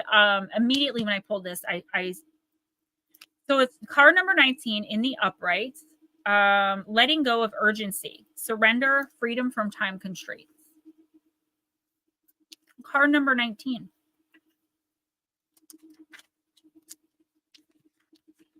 And this card shows a man running out of a room filled with clocks and calendars. He has notes to himself, and the air of urgency pervades the room. Through all this frantic expectation, a tree has grown into the room, and he has attached clocks to it as well. You've become immersed in tasks and obligations, losing your self-priority and peace of mind in the process. But it's time to let go of the urgency and overwhelming demands. Surrender control and the need to stay on top of everything all at once. Start focusing on your own life, the tree growing in the room. By setting boundaries and prioritizing your own self-care, you'll actually make it easier to get things done. Affirmation: I deserve to relax and let go. I live my life at a peaceful pace and in a truly self-caring way. She's like, please no, I'm sorry. We'll see. We'll see, girl. I love it. Oh, my back itches so bad. I can't scratch it. Okay. So, and we've been talking about this. I talk about this with everyone like all the time, right? So this is like self-prioritization. I feel like you may be trying to distract yourself with like doing things for other people because you're in a situation where that's like a little unsteady. Like you don't really know, like with your health. And you said last week that you start to consider yourself as weak and unable. So maybe to prove to yourself somehow subconsciously or to prove to others you're not weak, you're like overdoing it. So you're back to people pleasing without realizing you're people pleasing, right? You're just helping. The fact of the matter is this leaves you so open to being taken advantage of, to being used and abused and treated like crap from ungrateful, manipulative people. And you do have them around you because we all do. And it's like they spot us light workers like a snake spots a rat running through the grass. Like we are prime prey. So what I would say in the next week or two for you is to take a time out from doing, except when you're doing for yourself, right? It's okay to say no for 2 weeks. That's 14 days. Don't do anything for anyone else unless like you're legally bound and obligated to do it. That's a really hard thing, right? Having to say no over and over again. You could even tell people, you know, I'm doing this 2-week fast of like helping, right? But it is detrimental to your health because in the next 2 weeks specifically, I see you doing for someone who is like very, very shady. This person is very suspicious. And it's like once you help them once, they see you as like, oh, all right, yeah. They're going to try to like befriend you. I'm seeing this whole story of manipulation and enablement in my head. And the only way this person's going to have an in is if you're so busy helping other people that you're not really paying attention to the energy that's coming off the people you're helping. It's just do to prove to yourself that you're not weak. Yeah. So, Anna, you can do it or not do it, but your team is telling you for the next 2 weeks, do not do anything for anyone else. You are prioritizing Aunt Anna's health, well-being, happiness, spiritual happiness. And while you're not doing for others for 2 weeks, you're going to be constantly and consistently doing for yourself. So if someone needs you to, you know, they have no food, you need to cook them dinner, you're going to say no take yourself out to a nice dinner. Do you know what I mean? Like, I don't mean, that was kind of like not a good example because it's like leave the person hungry and go treat yourself. I didn't mean it like that, but I think you understand what I'm talking about. You need to make it all about you. Form that bubble and see who, you know, when you say no, see who turns on you, right? Everybody makes mistakes. And if we really care about someone, we could be able to see that they're flawed as humans and people make mistakes and we need to like forgive. But if somebody constantly and consistently gets upset with you because you can't go running for them 24/7, you might want to rethink that relationship. I feel like you're not paying enough attention to the intuitive hits you're getting about people, and you could be off about someone. I feel like you might be thinking someone's like a really great person, maybe even like, wow, I'm so like, how did I find this person or whatever? But they're not good. They have an ulterior motive. So that's something just to keep in the back of your mind. Lotus, I'm so happy you were here, even if it was just in spirit in the background listening. I did not forget about you. It's been a really busy week with all the birthdays, but definitely going to get back to you. And Sunday is like my only work day, guys, besides tonight for this stream. So I have 2 podcast interviews. There might be YouTube channels coming up in the like next week, one on Tuesday and then one on Thursday, the 29th, I think. Might not be Thursday, the 29th, but on the 23rd, I have one. I believe it's a pre-recorded. One of them is Grave Talks, Grave Talks. And the other one is, hold on, let me look. Callie Haunts Radio. So I'm going to be doing those. So I am doing things behind the scenes, guys, and hopefully you'll see more of me soon. I'm almost done with Gone 3 as well. If you guys can make my books go bestseller, I would be so grateful.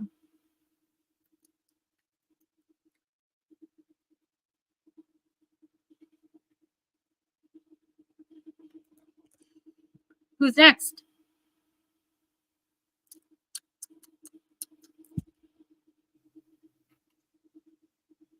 Mark. Okay. I don't know if I want to start this. How do you get banned from a weather channel?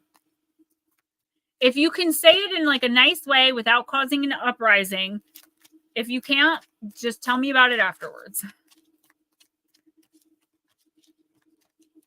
Mark!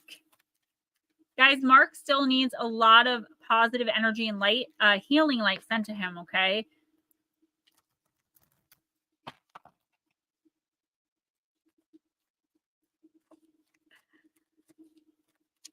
Smoochy causes an uprising wherever she goes. That's just Smooch. I'm using Deep, Dark, and Dangerous, by the way. Tell Porky I said hi. I'm praying for him. Possum Anatomy. So there was a stuffed possum at the Cracker Barrel, and I wanted to get it for you so bad, but it was an 8-inch stuffed animal, and it was $45, and I just couldn't. I didn't have the money, but I thought every time I see possums. So there's a shirt that has a possum with its mouth open and baring its teeth, and it says, obviously, I'm a delight. So I did purchase that off Temu. I'm just waiting for it to get here. Love you, sweetheart. Go get some rest. Well, that's what I was thinking. You had to have said something about flat Earth. All right, Mark, you got Persephone. I'm so glad I'm muted right now. Persephone, the journey. No, I'm not asking for any conflict. I'm simply asking what in the world. Okay, Possum Anatomy. I get it. All right, the journey, Persephone. Card number 16. Yeah, so it'll be here in like, I think it's like 8 more days.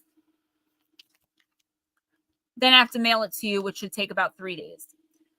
Mark, to rise, to get where you wish to go is a process and a journey. While catalysts to change can appear overnight, transformation rarely does. So be patient. There is a season for everything. Work with the cycles, the seasons, the moon, the sun. There is a time for introversion, extroversion, growth, and stillness. It's duality. The tale of Persephone is one of the most well-known ancient myths of Western civilization. Persephone's kidnapping by Hades, her descent into the underworld, and the consequences of her mother Demeter's grief is an iconic story of change and growth.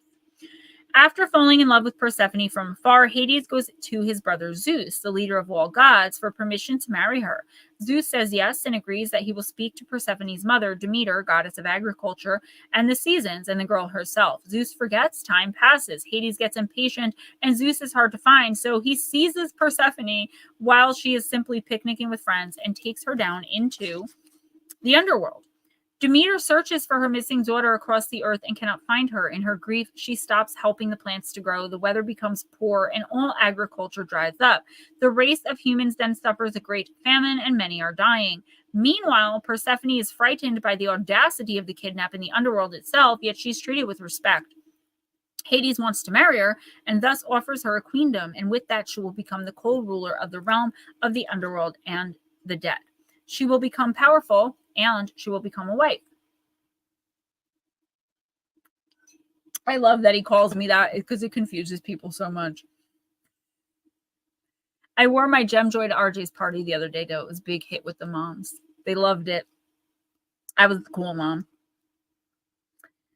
Up above on the earthly plane, men cry out for help to Zeus, and he hears it. He asks Demeter to give the earth its fecundity again, but she refuses until Persephone can be found. By this time, some of the other gods who know who took her, so Zeus goes to Hades to negotiate.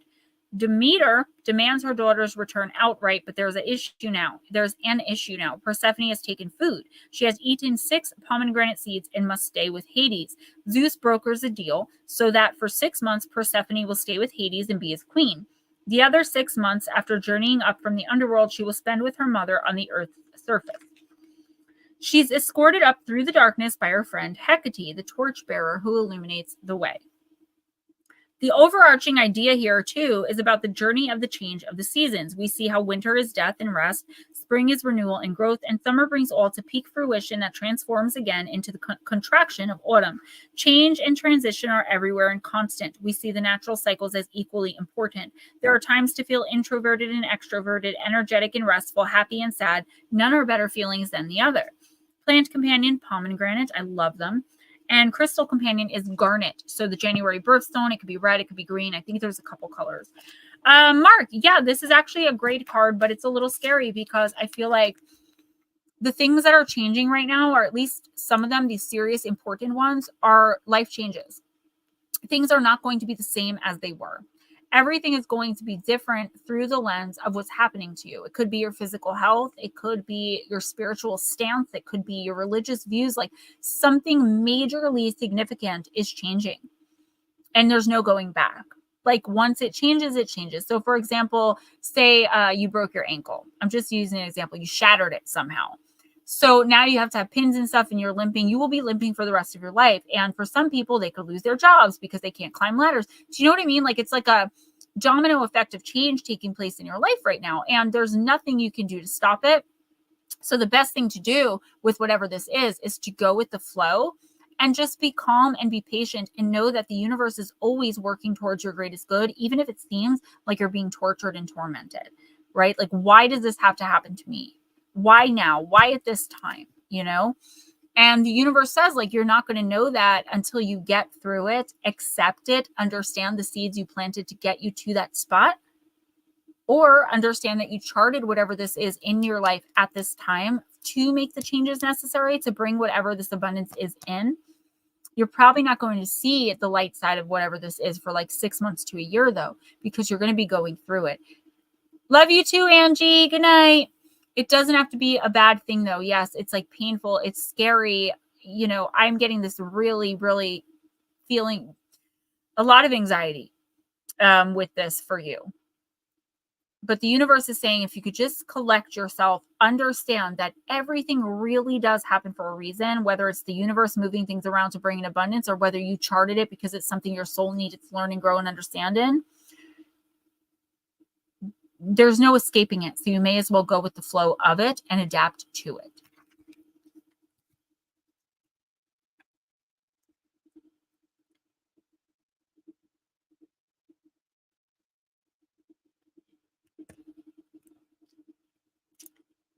You're next, Eris. Eris, I'm using Oracle of the Radiant Sun. Yeah, Smoochie. Enjoy your time with him as best you can, though. Those Gemini men, I can't. I run from them.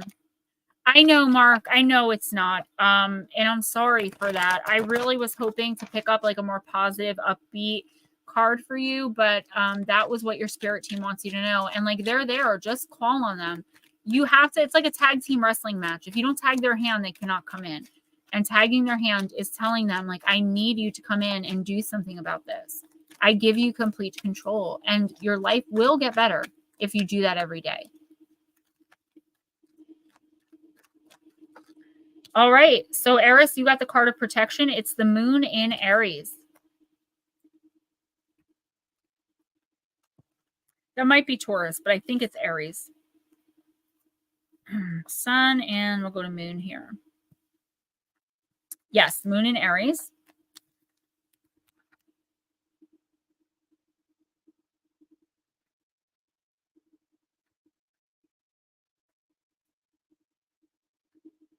You did Smoochie, right?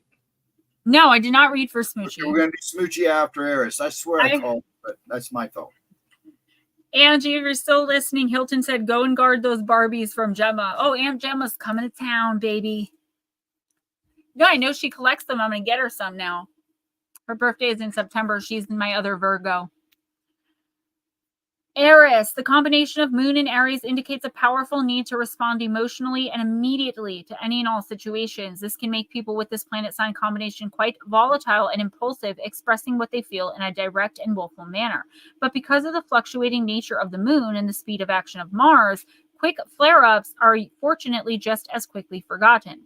The person this card describes has feelings that are strongly colored by early childhood conditioning and an intense need to protect and defend anything that represents quote-unquote family. I think Blue Crossroads is an Aries moon.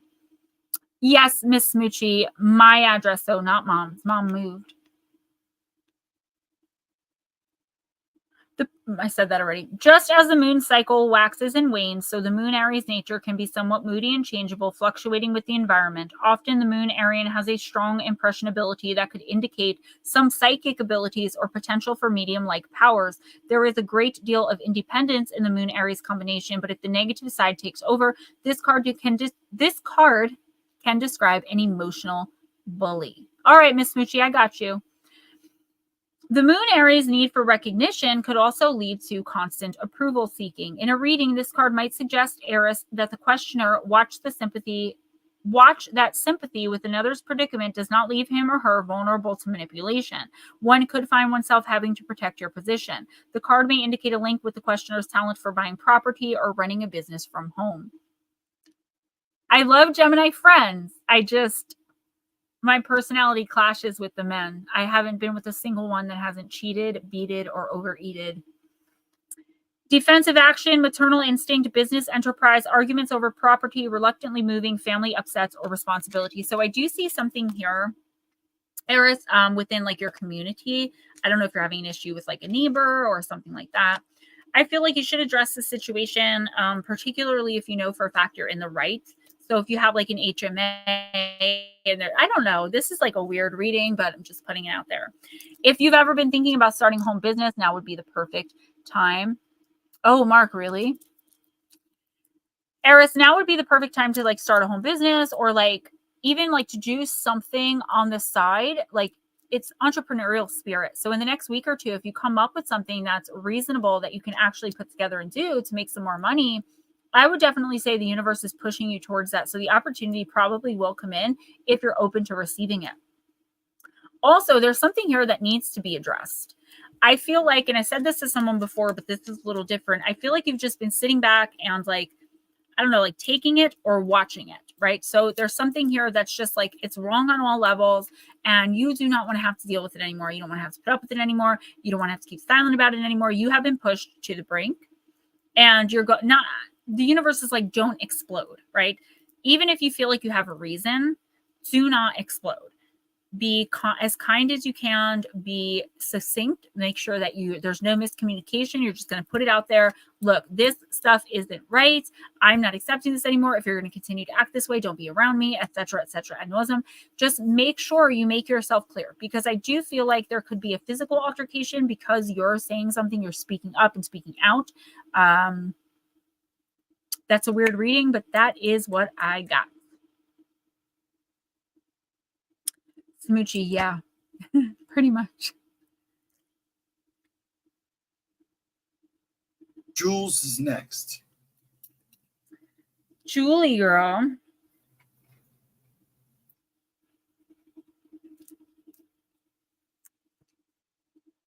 Let's use Moonology manifestations.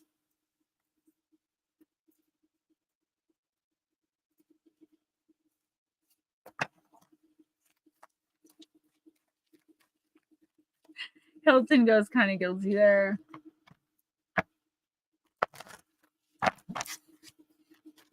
Smoochie could always take his head off. The snakes. I'm talking about a snake. Eris, you're welcome. I'm sorry that was a little weird. I don't know what that was. There's always like 2 or 3 readings a week that like the message will just come in, pop out, and I have no idea what it's about. So handsome, yes. All right, Miss Julie girl, let's see what's going on, baby. Let's see if I could be dead balls accurate. I just keep thinking of joining that spa. It's like haunting me. I feel like I deserve it. I deserve to join that place. I'm totally going to do it. All right, Jules. Last quarter moon in Scorpio. Reveal what needs to be seen. So another card about revelations.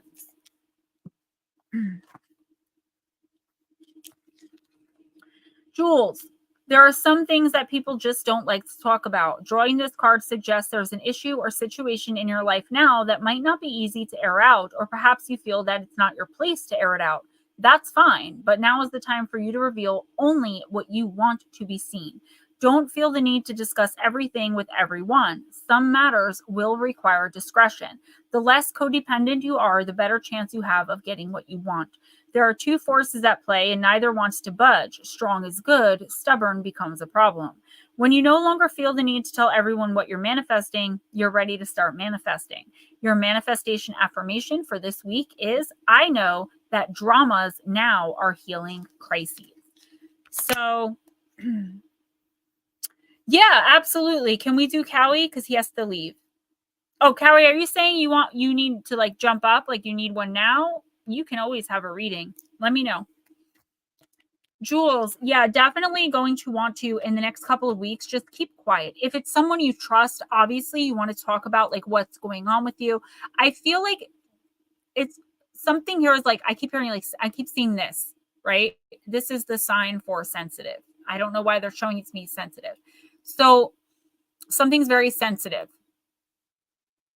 And I feel like you're kind of an open book, right? Hey, John, you're kind of an open book, and you are who you are, right? So you just lay it all out. And I respect that because I'm the same way. It takes a lot for me to like be quiet. My sister's friend, Nicole, had to drive me home a couple weeks ago from my sister's. And I actually was talking to her. We were laughing. And Nicole said to my sister, I've never heard Gemma talk that much. And my mom and my sister were like, she never shuts the F up. And I'm like, yeah, but I don't know Nicole like that, right? This is one of those situations where like, if you don't know the person fully, don't tell them anything that like is personal, you know, past your name. They don't need to know anything about you. I don't feel like they're purposefully looking for information like a snake in your grass or anything, but I do feel like they're the kind of person that's going to try to yeah, it's the light of the card. I do feel like it's the kind of person that will like save this and then later on try to use and manipulate you based on what you told them. This is not a good person. It's a darker energy. I don't think it's a dark spirit, but it's definitely not a light worker. It's someone who kind of like breezes through life. There's definitely one person you should not be opening up to, but I just feel like in general, try not to. I need to get better lighting, but it's just me. I'm a one-woman show, really. Besides Ghost helps me with the streams.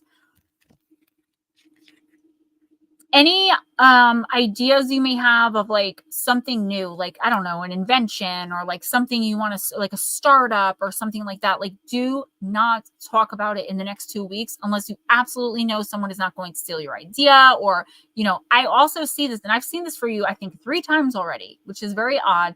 Don't let just anyone into your home, because I see, like I told Angelique, someone rummaging through your things. Be very, very careful. I just like they're stealing from you. I don't know if it's ideas. I don't know if it's just energy. I don't know if it's money. I don't know if it's possessions. Yeah, please do, Jules. Ron Forrest Jr., hello. Mike J. Jules, it's definitely the card. See how it changes? Does Mike J want a reading? He said he would take a card. Okay. I don't know why I bother asking. I'm going to use Fairy Forest for you, Mike. Ryan, why do I not believe that for a second? All right.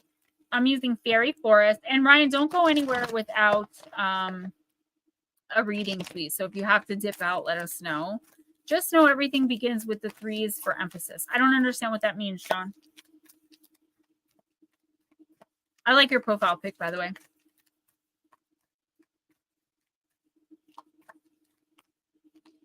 Sentimental, Jules. I get it. Yes, fairy with an E, forest.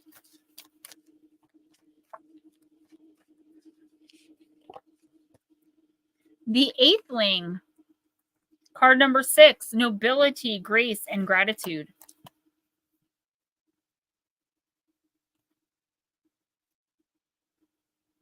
Latro! Chowing down on a ribeye. Yes. Dog begging. No. A lot of the time, yeah, John, they do. Mike, heavy is the head who wears the crown, but within every moment, within all responsibilities and circumstances, lies the opportunity to be noble, to be graceful, and to be grateful. And this is the eighthling, a wise being who is able to listen to the pleas and requests and demands and to respond without pressure or frustration or any tension. She's able to distill the clamor about her into calm and focus on one simple deed at a time. She's not one to sacrifice herself, nor will she allow herself to be influenced or dominated. Nor is she overwhelmed, despite the vast nature of her realm and responsibility. She wears her duties lightly, just as she does this crown. And this is your message. Mike, find a way to slow down the demands of your life. Create boundaries. Cease feeling so obligated to sacrifice your needs to the needs of others who are simply noisier and more entitled.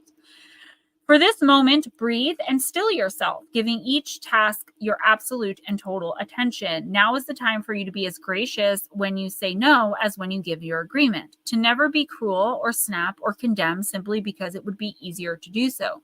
Eighthling reminds us that even when under pressure, with duty and status come great responsibility, and we must remember our blessings in order to develop our own contentment. We must extend patience and endow others with dignity, be kind, and be grateful that we have the opportunities that we have to change the world for the better every day. This is like the 4th card that someone is being told, like, do not snap. Mike, this is the universe telling you, try to see the bigger picture in certain situations in your life. I just feel like you are very fed up with something or someone. It's just like, again, this is a little bit of a repeat, but it's a different scenario. So like, again, just like putting up with it and putting up with it and putting up with it. And like, just to the point where whatever this toxicity or whatever it is, it's like now that's comfortable. It's like, oh, that's just so-and-so. Yeah, they'll smash a bottle over your head when they're drinking. Like, that is not something that we should be normalizing, right? And I feel like there's something in your life that has been normalized by you just through conditioning of like, oh, that's just so-and-so, or that's just this. Like, no. And I feel like you're realizing that in the next couple of weeks, but don't like snap, you know?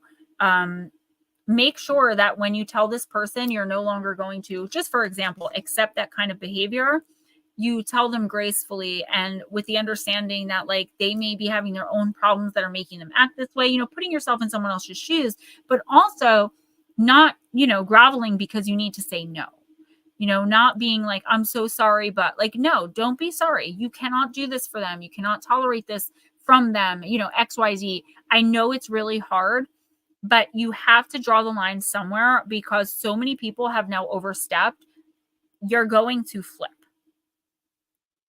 You don't seem like the type of person that would do that.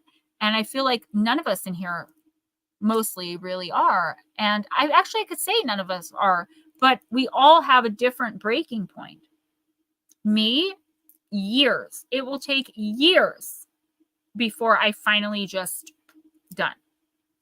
And once I'm done, I'm done. I will ghost. I have no problem blocking you from every aspect and area of my life, walking past you on the street like I never met you before. That's my Aries rising, by the way. But yeah, just please keep it together.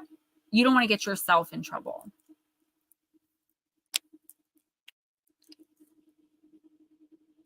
Hilton is next. All right, Sir Hilton. Let's use Shaman's Dream.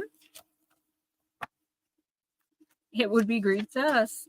I worked at a diner called It's Greek to Me because it was a Greek diner. I don't know if you guys know this, but New Jersey has more than 600 diners. We have the most diners out of everyone in the country. And most of them are owned by Greeks. It's kind of like a joke in New Jersey. Like if you work at a diner, you're going to work for a Greek. And I actually worked at a diner that was called It's Greek to Me. Yeah, and not literally, like there is no coming back from it. If I'm forced to like be around you, I'll be polite. But thank you, Mike. You are awesome. Me too.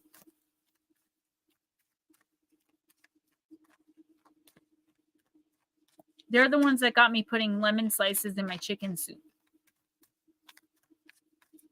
All right, Hilton, let's see.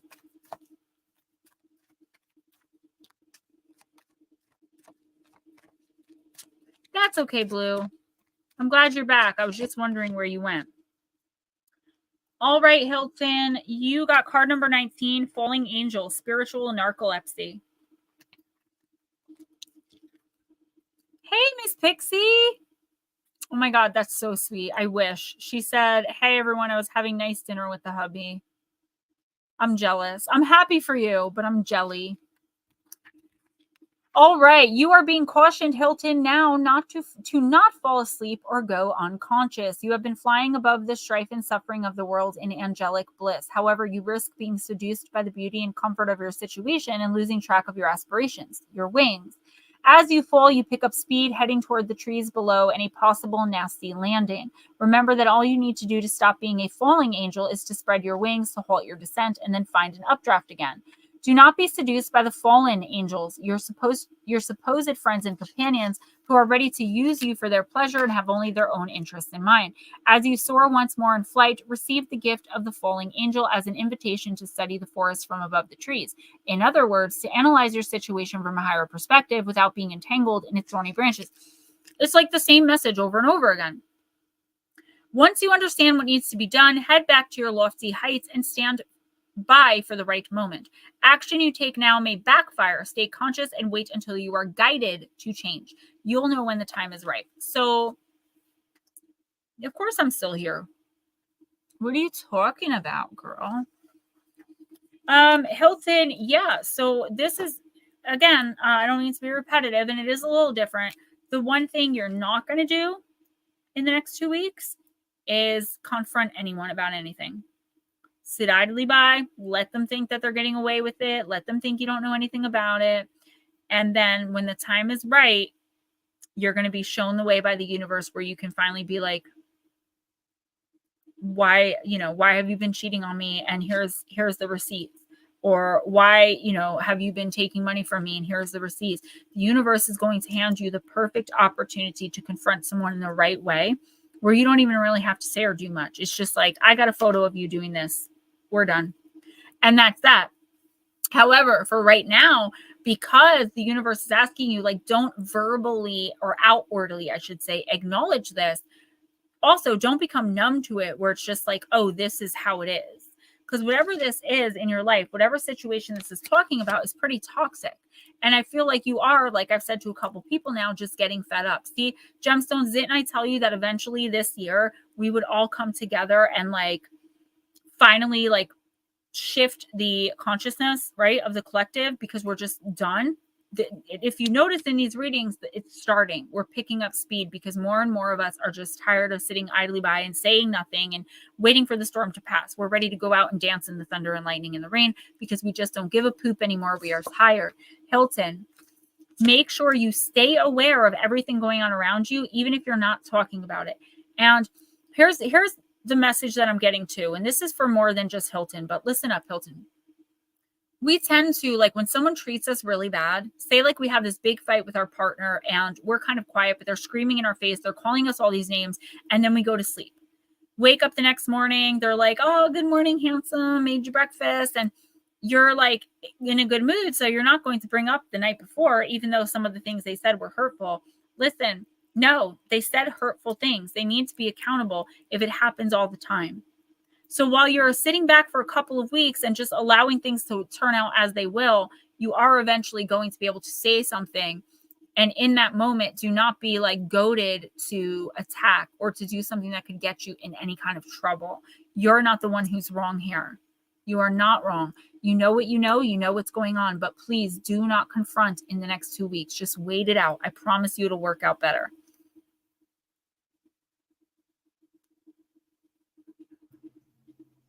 Howie.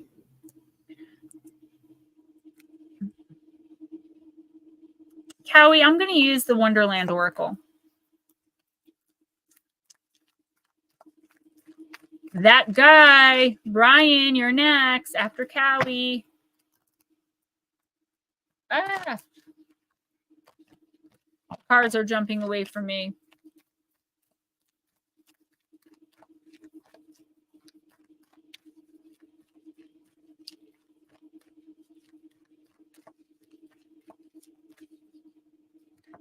By the way, I just did the August generals, the 1 minute. I just have to upload them, which I'll do after stream. Next week on Thursday, or this week, next week, Thursday's upload is going to be about the Yuba County 5. And if that's a shorter one, I'll add in Dyatlov Path, because the Yuba County 5 are normally referred to as the American Dyatlov Path. Even though they are very similar. I can say that. Okay, so Cowie, you got All in the Golden Afternoon, card number 1, inspiration, creative spark, imagination, conception, but you got it in the reverse. No politics at all, even though that was pretty funny. But card number 1. I don't think I pulled this that often. Anon, to suddenly silence one. In fancy they pursue, the dream child's moving through a land of wonders wild and new. In ancient times, we didn't think an individual was responsible for their own creativity. More so, a person blessed with creative genius, a divine spark, or a brilliant idea was thought to have been visited by a muse, genii, or other spirit that could inspire someone with ideas that were longing to be born into the world. At the very beginning of the tale of Alice, there is a poem, a preface, which portrays the moment the author was begged to create a story. This card represents the time immediately before Alice's existence. There is no rabbit hole, no Cheshire Cat, no Mad Hatter, no Queen of Hearts. There is only the urge to tell the story. So it is with you, Cowie, at this moment. A spark of inspiration is about to descend upon you. A wondrous tale is asking to be told through you. This surge of imagination can take many forms. It can be a creative solution to a problem you're experiencing. It may mean using visualization to improve at a physical activity, or painting a picture with a new technique or a fresh perspective. Anybody else have a yes or no question for New England? Whatever form it takes, Cowie, you are actively telling the story of your own life with every word you speak and creating the story in action with every move you make. What wonderlands can you create when you allow yourself to be open to the genius all around you and invite it to come into the world through you? Howie, you are imaginative, you are creative, you do have that spark within you. Whatever it is you wish to do, to paint, draw, sing, write, dance, do this creative, vital, brilliant, life-bringing thing. Do it. Who knows what creations you can bring forth? So why not begin to discover the possibilities today? In the reverse, it's feeling dull, uninspired, mundane, believing you lack creativity, dissatisfaction with your work, and negative self-talk. So, Cowie, if you're not doing this yet, be prepared in the next 2 weeks. I feel like you are really getting down on yourself. So even if you're not sitting there looking in the mirror going, you stink, you're an a-hole, I hate you, all these things, you're still doubting yourself. So doubting your ability to do something. So whether it's something like, you know, move houses or take a new job or leave a toxic relationship or get into a relationship with someone that you know, don't feel like you know very well. Whatever this is, the universe is saying the perfect opportunity for it has presented itself and is going to again, because the first opportunity completely went. I'm seeing it just like this. So, Cowie, this time the universe is saying, just take the chance. Like, why not? You do have what it takes. This will change your life for the better for the rest of your life. It's a part of your story. But the thing is, like, something is holding you back. And I feel like it is you telling yourself you can't do it. You weren't made for it. You, like, for example, I'm a writer. And when I put my resume on Indeed, I got the offer to teach English to children in China. I laughed about it, but if I were in a different place in my life, I would have taken that opportunity. But there's also a part of me that thinks out of fear, out of my ego taking over, my fear ego, that I would have said, like, what the heck do I know about? Now I have to move to China. Like, it's this struggle in your head right now, Cowie, or it will be in the next couple of weeks. And the universe is saying, don't even struggle with it. Just take the risk, take the chance. You have what it takes. This is vitally important to the next phase of your life, whether you do or don't do whatever this is. It's kind of going to make or break the next few years for you. It's huge. It's major. Sit back, keep it to yourself, prepare for the moment. An opportunity is coming in, and you are going to be so incredibly amazed by the abundance that comes in with it, should you choose to take the chance on it. Who's next? Really? Really? Right. Latro, do you really? You're so welcome. Thank you. You are awesome. And absolutely. Anna says, why do we always remember and hold on to the harsh words said and not the good ones? Eventually, we believe the bad stuff. It makes no sense. That happened to me the other night with that one short I did. I hardly ever, except for the animal people, get negative comments. I get so many of you beautiful souls telling me that I'm beautiful, that I'm inspiring, that I'm doing a great job, to keep going, never stop. And then I look under this one video and all they're talking about is my looks. I'm ugly. I'm old.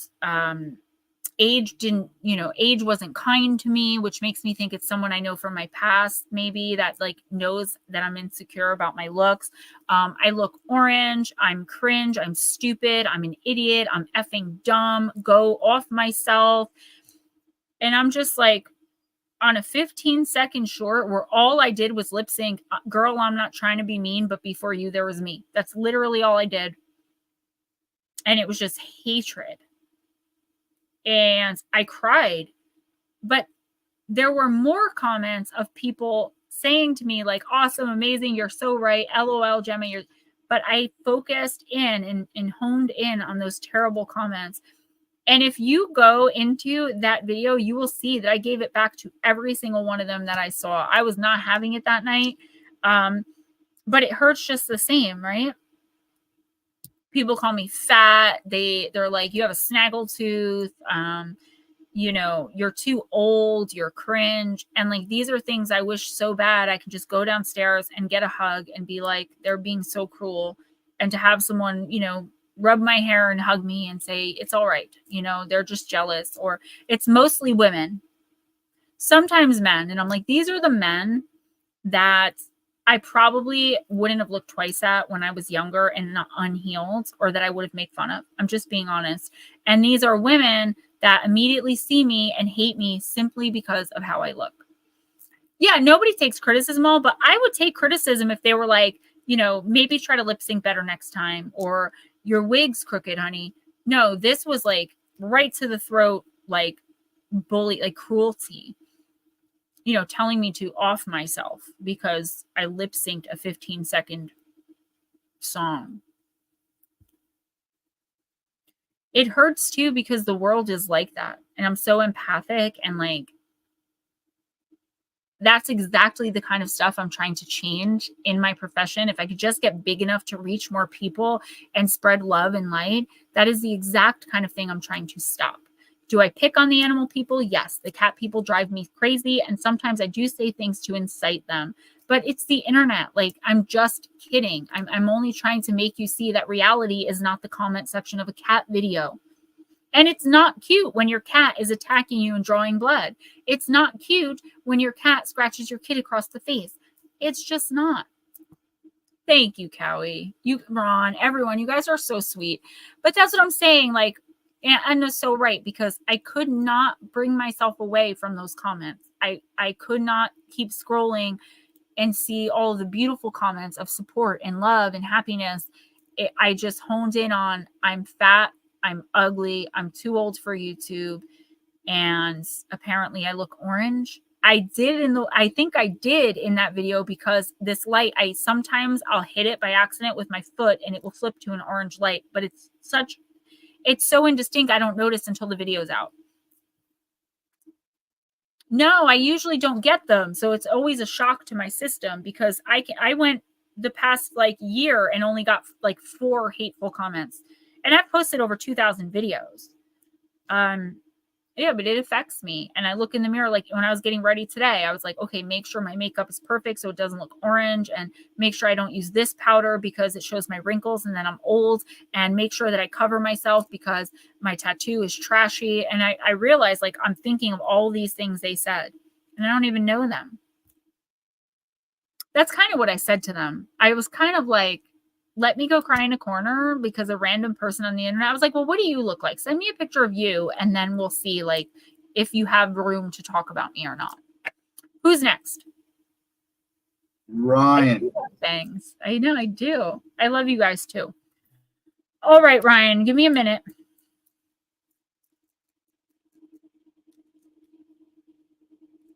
It's between 2 decks here. Hold on. All right, we're using Vampire again. Hey, Bobby. Thank you, Aunt. You guys are, this is like, you guys are so much love. And Latro, I'm not going to agree or disagree because I don't want any heat, but they are. And I get that. You know, when you have nothing better to do, you can just go into a comment section and pick on someone. I leave myself open to it, so I can't really complain. I make money doing what I absolutely love, and I'm not for everyone. But like, when I don't like someone's content, I just keep scrolling. You know, I don't feel the need to be a 41-year-old bully.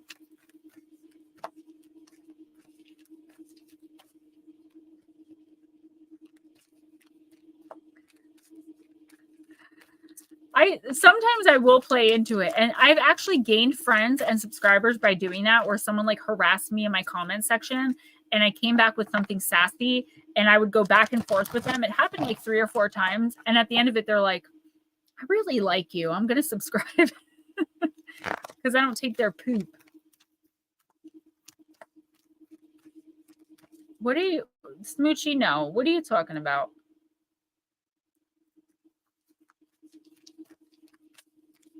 Love with Bobby. All right, Ryan, let's see what's going on with Chew.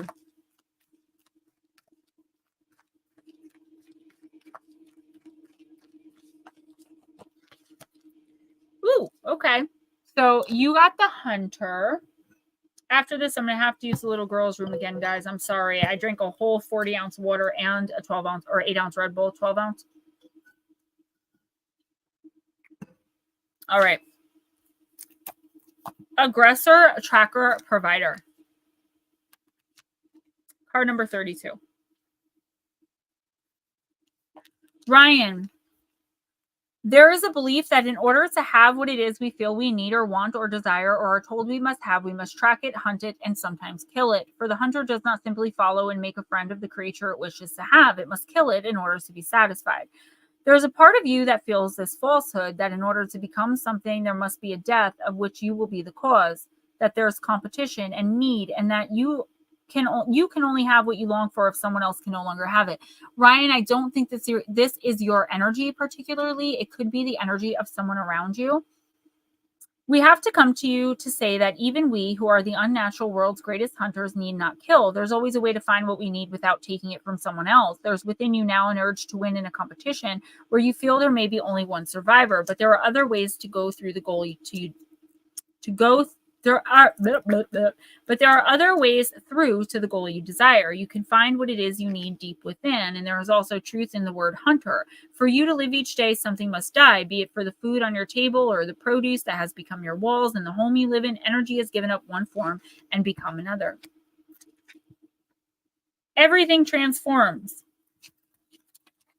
But for that which you seek now, the hunt needs to go within. The chase must be of that part of your character which, when hunted down and integrated, will give you what you lack in order to create what you need. You need to become the hunter of the hidden parts of your own self, of the courage you feel you lack, of the opportunity you believe you have not been given. For you breathe, do you not? And as you breathe, you, a part of you, is the hunter and must take action to obtain what it is you long for. No one else will do this for you. This task is yours alone, human. The blessing, it's natural and wise to allow the part of you that is active and strong and forceful to have expression. It's time to actively seek that which you want and see how far your strength can take you.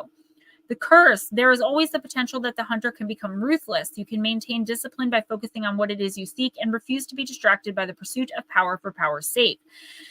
Working with this card, it's time to establish how to obtain what it is you want. You must not ask another to go after it. And while the hunt will take place on the outside, it will also take place on the inside. You must find that part of you within that has the courage to chase what you would make yours and be honest about it. So there's two things going on here, Ryan.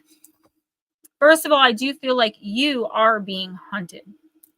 Latro, thanks for coming in. Love you. Have a great night or morning or afternoon, wherever it is, wherever you are. You are being hunted and someone wants what's yours. But this person doesn't want what's yours because like they want it. They want what's yours because they don't want you to have it. They're trying to take from you. Again, not because they want it, but because they simply do not want you to have it. Manipulative, cold, cruel, evil, dark. This may be someone who is a literal dark spirit, okay? We're talking someone who was born without a connection to the divine, connection to the universe. There's no source there. There's no angels. There's no spirit team. There's no guides. They are just flipping through life, doing what they do. We already, you know what you got to do. The second thing here, though, I want you to really pay attention to is that you do not have to interact and go into this all-out war. You should be focusing on where you want to go, like with your with your investigations, with like a channel, with your career, and all that encompasses. That is what should be your main focus. If you focus on what this other person is doing, saying, being, thinking, trying to take, all of your focus is going to go to that. It's going to be stressful. You're going to be anxiety ridden. You are already looking within. You're already trying to heal and grow and learn and change. This person simply does not want that because they are envious. Believe it or not, this comes from a place of longing, of knowing that they can't make real connections with people. They can't be friends with a beautiful person and not sleep with them. They can't be honest about their intentions, their wants, their needs. They can't admit even the smallest of character flaws. So why spend another second even considering having their energy around you?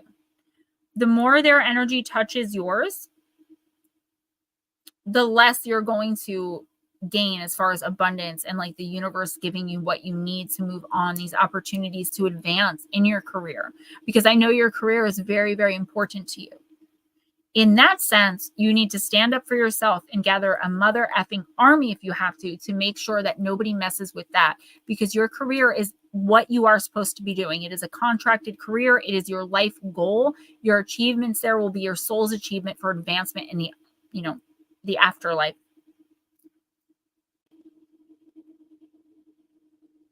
Blue, yay.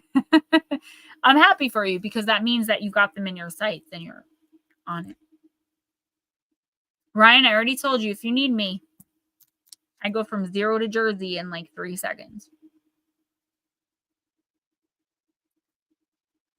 Okay, John Wardmass is next, but I don't know if he's still here. John Woodmass, are you still here?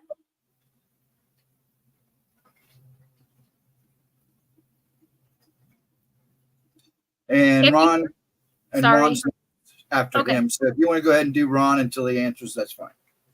If you guys did not watch the shorts of me and then my mom cliff jumping, please go watch it. Support the shorts, guys. It takes you a minute or less to watch them, and it means so much to me as far as views. Like, I got 30,000 views on the one. That's why there was so much hate. It's the most viewed thing on my channel. Please go watch them.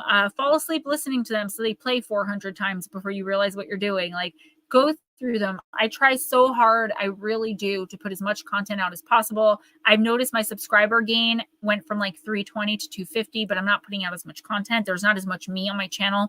The first week of September, that will change. We will go back to the mostly regular schedule. But guys, please watch the videos, share them, support the shorts. It means everything to me. It is my only income. As of right now, I'm making $180 this month on YouTube, and they pay me once a month. And because the 21st is on a Sunday, I've got to wait till the Monday. That's all I get. So please. Yeah, Ron, I know. I see you guys. And if you don't know what to comment, comments mean the world to me because they give me more interaction where YouTube will push my videos out more. Just comment a heart, a gem, a knife. Like, I don't care. All right, Ron, we're going to use the Oracle of the Universe.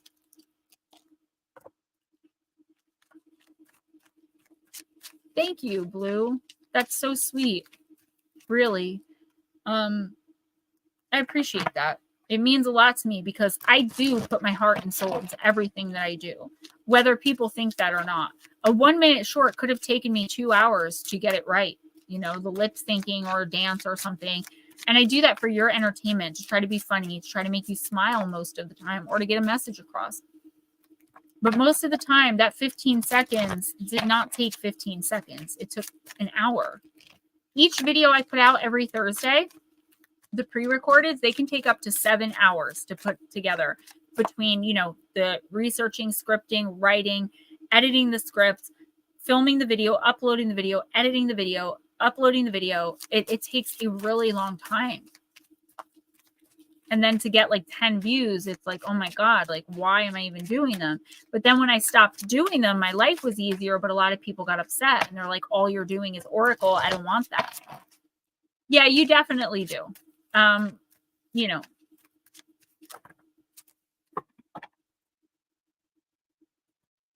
That was a card too many, but I'm going to stop talking and pick up your card now. I think Spirit's like, come on, shut up. I appreciate it. Yeah, if you guys do that, that is amazing. Because it does. It really does help. I'm waiting for that one day when I wake up with a viral and everything changes. It's going to happen. All right, Ron, you got Orion, the card of the hunt. It is the constellation Orion. It's card number 17.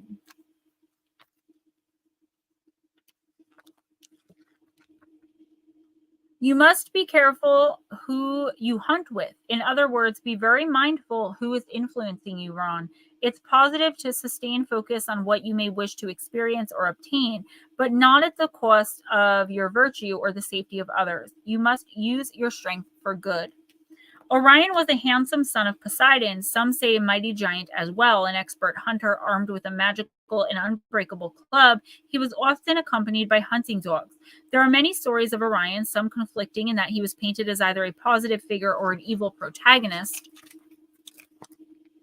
The latter often involving Orion chasing or even graping, with a G, women and other deities. In one mythos, Artemis, who sometimes hunted with Orion, killed him after he graped one of her handmaidens. In another mythos, the 7 sisters of the Pleiades were his target until Zeus saved them by placing them into the sky. The Pleiades can still be seen outrunning his attention in outer space. Hey, Heather. Nope, not at all. Oh, Miss Smoochie, yes, I do. And I appreciate it so much. The story we will focus on here, though, is that of Gaia, the great primordial goddess of Earth, who learned Orion had boasted that he could hunt and kill every animal on the Earth. This, of course, could not be tolerated by Gaia, and she sent the fearsome Scorpius to kill Orion. Both Orion and Scorpius were raised to the sky in opposing positions, so only one is visible at a time, and one is always chasing the other. The Orion constellation is one of the brightest and best-known constellations in the night sky. It lies on the celestial equator and contains 2 of the 10 brightest stars, Rigel and Betelgeuse. Yes, I said Betelgeuse. Orion, I love it. Words of power. I choose my companions wisely. So, Ron, I don't know who's entering your life in the next couple of weeks. If you're like putting yourself out there more, maybe you've like started a new job. I don't know. You're being introduced to a not good energy. Okay. So that means a not good person or not good people. I feel like these people and you do have a lot in common. So you're going to want to talk to them. But when it comes down to like morals, you are not the same. These people could offer you to do something like illegal and it'll be a great financial gain, or like it's just not good. I don't know what this is. So Ron, if you're thinking of joining a group or a club or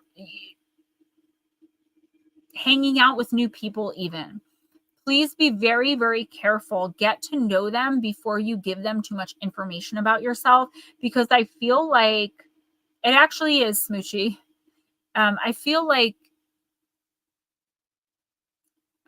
this is hard to explain. Like, they do like you. They do want to accept you. You do get along with whoever this is, but it's like, then they're going to proposition you to do something that's just going to be like, what? It's like a get rich quick scheme that like you actually could get rich, but you'd have to sacrifice so much for it. The universe is saying, if you keep manifesting, you keep doing the right thing, taking the next right step, keeping, your head on straight and not being influenced by terrible influences, you are going to get to where you want and need to be in no time. This will actually, accepting this offer or doing whatever, under this influence will actually slow you down, and you may not ever reach your goal. I'm sorry that you could end up like in prison. I'm seeing death. Like, do not hang out with whoever this is. I'm sorry. If someone invites you out for drinks, or I just don't like it. If someone introduces you to Guy Bob, don't chill with Guy Bob. Like, there's a really bad energy here that is going to literally infect you, like infect your energy if you get too close. That is reading number 2 today that I have no idea what the hell I just said, but Okay, did Miss Pixie leave? She might have. Heather, how are you? Miss Lara, are you still here? And if not, do you want to do a timestamp for her?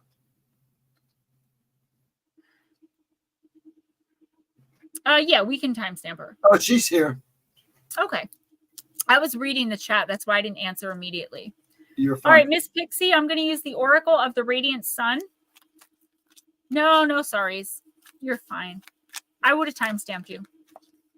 I was going to timestamp Smoochie if she didn't come back.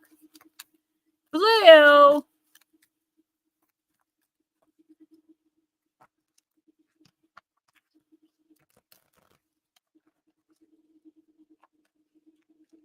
Smoochie, maybe you do. I don't want to be mean, so please don't take this the wrong way. Miss Laura, just give me 1 second, because this is important for Smoochie to hear. If someone is mistreating you purposefully and knowingly, and you've made it clear how you feel about how they're making you feel, this is going to sound so bad. It's not coming from me, though, guys, and I really don't want to say it. Ron, you're so welcome. Just keep an eye out for like new people being introduced to you. They may, I don't know. I see like, this is really cool. I'm having so much fun. And then bam, like this is effed, right? You find yourself in a bad situation. Smoochie, if somebody is doing that to you knowingly and willingly,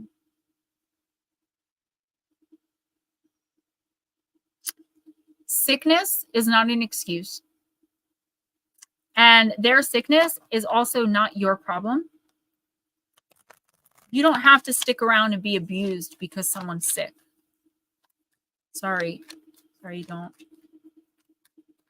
I mean, I understand if someone's dying or very sick, they may be dealing with some things. But if you're there for them and all they do is treat you badly and make you feel like this, I'm not saying just leave. I would never say that. But do not ever think you have to stay in abuse because the other person is sick and needs help. They have to deal with the consequences of their actions, sick or not sick. And that's all I'm going to say. Good, Heather. I'm glad to hear it, sweetie. It's good to see you. We were missing you tonight. I was counting in my head like I'm missing at least 5 people. Nutslap isn't here. All right. Let's see what's up with Miss Lara. Like I said, guys, I did the August generals. I just have to upload them, and I'll do that tonight. That's simple.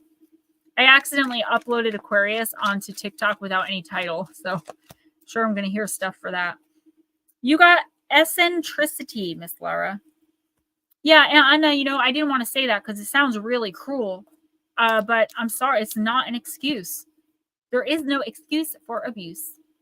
Sometimes facts hurt. Yeah, and if somebody's doing something and not realizing it, the first time you tell them how it makes you feel, that should be the last time you have to tell them. Sorry without change is manipulation. Point blank, period.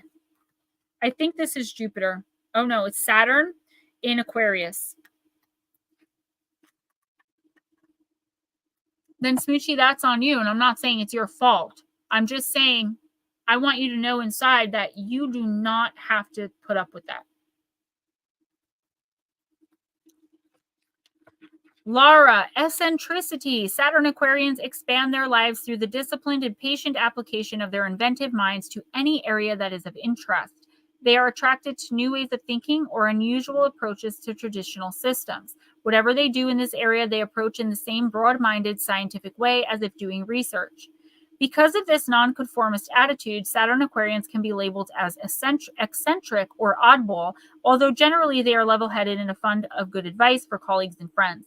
There's a danger, however, that the Saturn Aquarian detached view of life can develop into coldness and emotional insensitivity where personal relationships are concerned. I believe I'm a Saturn Aquarian, guys. I believe that's my chart. People with this planet sign combination may feel that their career can be strongly influenced by knowing important and powerful people. There is also danger that this could become the sole reason for some of their friendships, earning them a reputation as a social climber. Positively, this can be an aspect of loyalty and long-term associations in which friends help friends. Certainly, many of the relationships of the Saturn Aquarian will be with much older and more experienced people.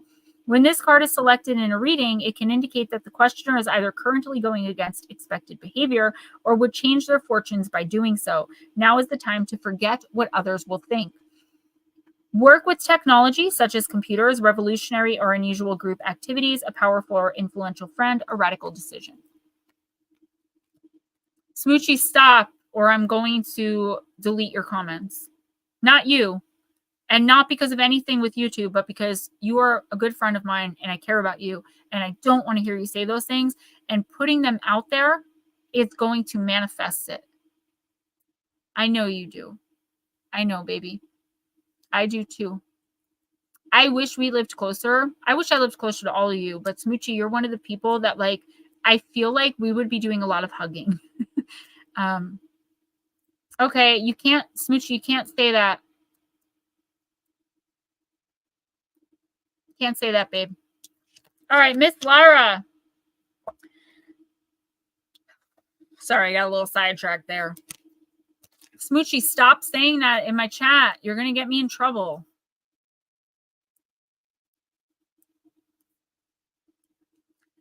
So, okay, Miss Pixie, I do feel like, obviously in this group, in this community, what you do, I wouldn't say for a living, but you are a seer, you do read tarot, you do appear on podcasts, and this is the technology I believe that they're talking about, right? And it is eccentric sometimes. It's like, it's out of the norm. And I don't think it's in a bad way at all. I don't think anyone in here thinks that, right? Because we're all oddballs. I do feel like you are going to have more opportunities. And I've been saying this to you for a while. You're going to have more opportunities to, I know you don't want to be famous. You just want to help people. I know that. But you're going to have these opportunities to put yourself front and center, right? Like you're going to be more known in this community because of opportunities that arise. And I feel like it's against your grain to take the opportunities because you don't want to be famous. But In order to help more people, you have to be seen more. So if you look at it like that, like, okay, more people will know who I am, and like that makes me a little uncomfortable, but at the same time, I'm helping this many more people, right? You're going to get a lot in the coming weeks of opportunities to heal and to help through technology, right? Through probably appearing on people's shows, even just being in chats. It's like people are so drawn to you for the help, you're not going to be able to turn it down, nor should you, because this is your personal life goal. This is your path. If you didn't already know that, which you probably did, helping others in the way that you do in this community, just like me, even if we have different end goals, we both have the same goal of, I just want to help people. Me, I want to move out of poverty. It's like a big thing for me, but the main idea is to help. And I feel like you're going to have to come to terms with that. If you don't want, I don't want to say fame, because it's not really fame. It's YouTube, right? It's podcasts. If you don't want to be known by that many people, then you cannot help that many people. And you have to come to terms with that, or decide that you're going to back out of your path and not help. And I know you would never do that. And I also know you're going through a lot. So this may be not a good time for these opportunities to be coming in, but they will distract you. They will keep you busy. And you probably know this too. Like when I get off this stream, I am on a permanent good one for hours. Helping others spiritually in this way gives you kind of like a high, right? Where you just feel so good and so amazing. So I don't think you're going to want to give that up. I do feel like in the next couple of weeks, you're going to have to do some thinking about where you want to take all of this, because I do feel like this reading is particularly about all of this on YouTube and the people that you know and hang out with. Also, I just got this message, which is very strange and out of the blue. Smoochie, you're okay, baby. I know. Trust me, I know. This message came out of the blue, and it was like, watch who you associate with. I recently found out that there are some really bad snakes in the community. I found this out like 2 weeks ago, and I was shocked, but not really shocked, where people will use you to take your information and put it out as their own. People will steal your ideas and put your ideas on a bigger platform to pretend that they're their ideas. Now you have 15,000 people thinking that Live Intuitive Oracle was someone else's idea. And people that will smile in your face and say, we are so proud of you. I can't believe how far you've come. Oh my God, I got to have you on my show. It's a big platform, major opportunity. And then you find out that they're talking about you behind your back because they're jealous of how you look. This is all something I've experienced in the last 3 weeks. And this is what the universe is showing me. Beware of these people. Maybe not these particular specific group of people, but in the community, don't get sucked into the wrong energy. They're not in it for anything but the views, the money, and the attention. They're not really trying to help people with the information. They're trying to be listened to. Heather B, yes, someone actually sold. I can't say it was my idea, right? I asked someone else if they minded if I did it. I do it intuitively. I do it a certain way. Out of professional courtesy, they should have been like, hey, I really love that you do that. Do you mind if I do? But they didn't. They took what I do, put it on a much bigger platform, and now I have people in my comments telling me I'm copying this other person. I found out this other person doesn't like me, as usual, because they're jealous of how I look. But Miss Pixie, even if it's not about how you look, the way you carry yourself, you already have so many people that follow you. You have a lot to be jealous of, even if you think it's not your looks. Trust me, and they will try to destroy that. Just stick with the people that you know you can trust. If you have any weird feelings, give me a text. I'll pull a card really quick if I'm home. If I'm home and near my deck, I'll pull a card. Can you trust this person? You know in your intuition, though. I knew immediately when I met this person and she immediately started going like this, that she was uncomfortable around me because of the way I looked. And I knew it was just going to be a poop show, the entire thing. So just be careful, but take the opportunities. Okay. Don't be bashful. Don't be shy. Don't do what you do and tell yourself like, I'm not worthy of this. I'm not big enough for this. You are. You're a big name. Believe it or not. I have almost 5,000 subscribers. Hundreds of them know who you are. They follow you. They adore you. And best of all, they listen to what you have to say, which means you can help heal them, just like I'm trying to do. You got this. I want to see you up there. You know, I want to be on the Travel Channel. I want to see you all over YouTube spreading your light and your positivity. And you can put as much out there as you want. Not everyone has to be an open book. I just want to see you do this and do it bigger because I can see it's in your contract. This is what you're supposed to be doing. So please know that from the bottom of my heart, from your team, this is you. This is what you contracted yourself to do. That's why there's always been confusion, because you're only coming into it in the past couple years. But you are going to get bigger and bigger if you allow yourself to. You have to give yourself the chance. Do not sabotage this, Pixie. I'm telling you, don't sabotage it, because you are going to be great. Heather B, yes. And it really pisses me off. And lately I've been dealing with all this stuff behind the scenes. Like, I want a manager. If I get a manager, I'll be viral in like a week, right? I'll have everything organized. All my social medias will be taken care of. But I keep getting these men that they're like, I'll help you, you know, no strings attached. And then the minute they help me with one small thing, I find out that there are strings attached, and I'm just not willing to play that game.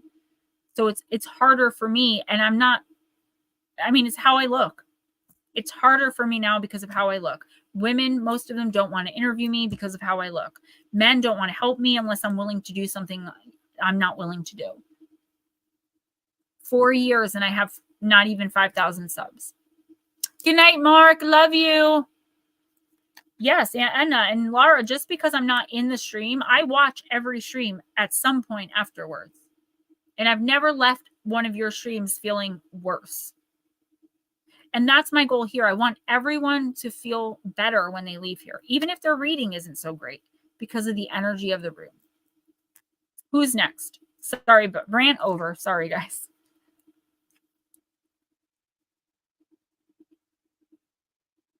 Heather B. Miss Pixie, absolutely I do. At some point, it's not like immediate, but I'll be like doing dishes and I'll be like, oh, Laura streamed and I watch it. Yeah, I don't go in because I feel obligated to like talk to people. And a lot of the time when I'm listening to the live streams, I'm just listening. I just want to be a part of what you're doing. I don't necessarily want to chat. Like, that's my time for me. So I'll either ghost in the background or watch. And then I feel like if I'm in the comments, then people are going to want it. So I just don't say anything. But yes, I watch every stream. Of course I do. I love what you do. And you've helped me so much with things that you've said in your stream. And I probably should have told you that earlier. I guess I just assumed that you knew that I'd watch the streams on my channel. But yes, I do. I watch every single one of them.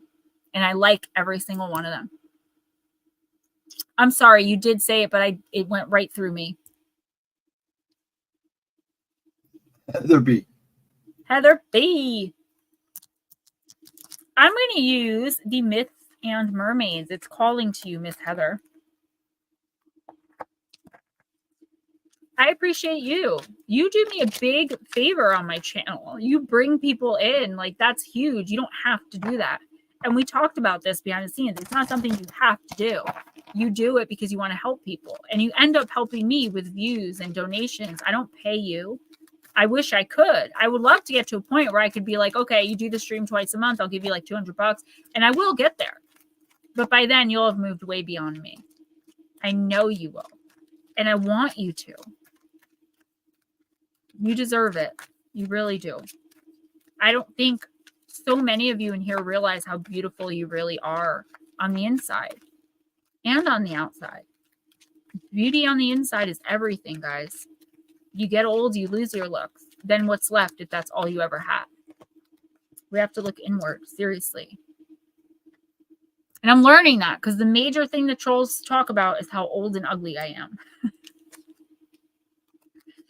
Heather, you got the Absinthe Mermaid. I like this card.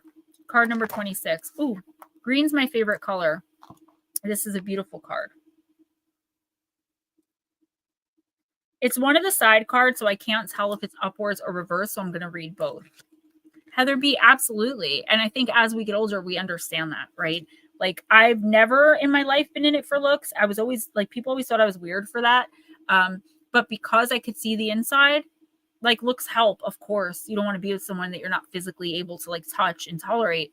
But for me, it was always like, what is their spirit like? You know, what is there? What's inside? And I made a lot of mistakes because I saw what was inside and didn't pay attention to the outside, right? The red flags were like, well, their light is beautiful. And then here we are. Does anyone else have a yes or no question for New England Dirt Roadie? And NEDR, by the way, thank you so much for doing this. It definitely keeps the chat more active and you're helping people on my behalf, basically. So again, I appreciate it. Once September comes and I'm back to a full-time schedule, I would like to get you actually not on this stream, but I'd like to get you actually on a stream to do some divination, because I'm going to start, when I go full-time again, doing a stream where I automatic write for people. I'm going to charge probably like $2 or something, $1, but I'm going to automatic write. I'm really, really good at connecting with automatic writing for people, and I'm much more comfortable than just randomly talking to the dead. Heather, languid, with barely the strength to lift my head, I indulge in more. My decadent drink, my viridian vice, I crave more, I succumb to more. I am myself, no more. A comatose green mermaid is draped in a toxic stream of bottle skulls and poison. She is drugged and lethargic, a slave to her torpid addiction. She seems at risk of being washed away at a moment's notice. Upwards divination, beware of dependency. Absinthe mermaid has wallowed in her addiction for too long. She has become languid. You have also spent too long immersed in an addiction or dependence. Addiction and dependence sap one's energy and rob one of vitality and strength. Something in your life, a substance, an obsession, or an unhealthy relationship is draining your life force, and you absolutely need to let it go. Seek assistance from a trusted friend, a wise person in your community, or a professional to help rid you of your unhealthy attachment before it's too late. Once you've escaped, reevaluate your life and take stock of your frailties. What led you down the path of addiction and dependence in the first place? What steps can you take to avoid stumbling down that rabbit hole again? Heather, I'm not saying you're a drug addict, so don't run. Everyone always gets so offended at this card. It doesn't always mean that.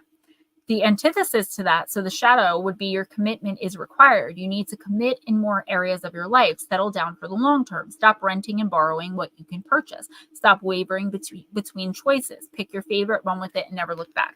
So I think that you were meant to have both of those, right? So let's start with the first one.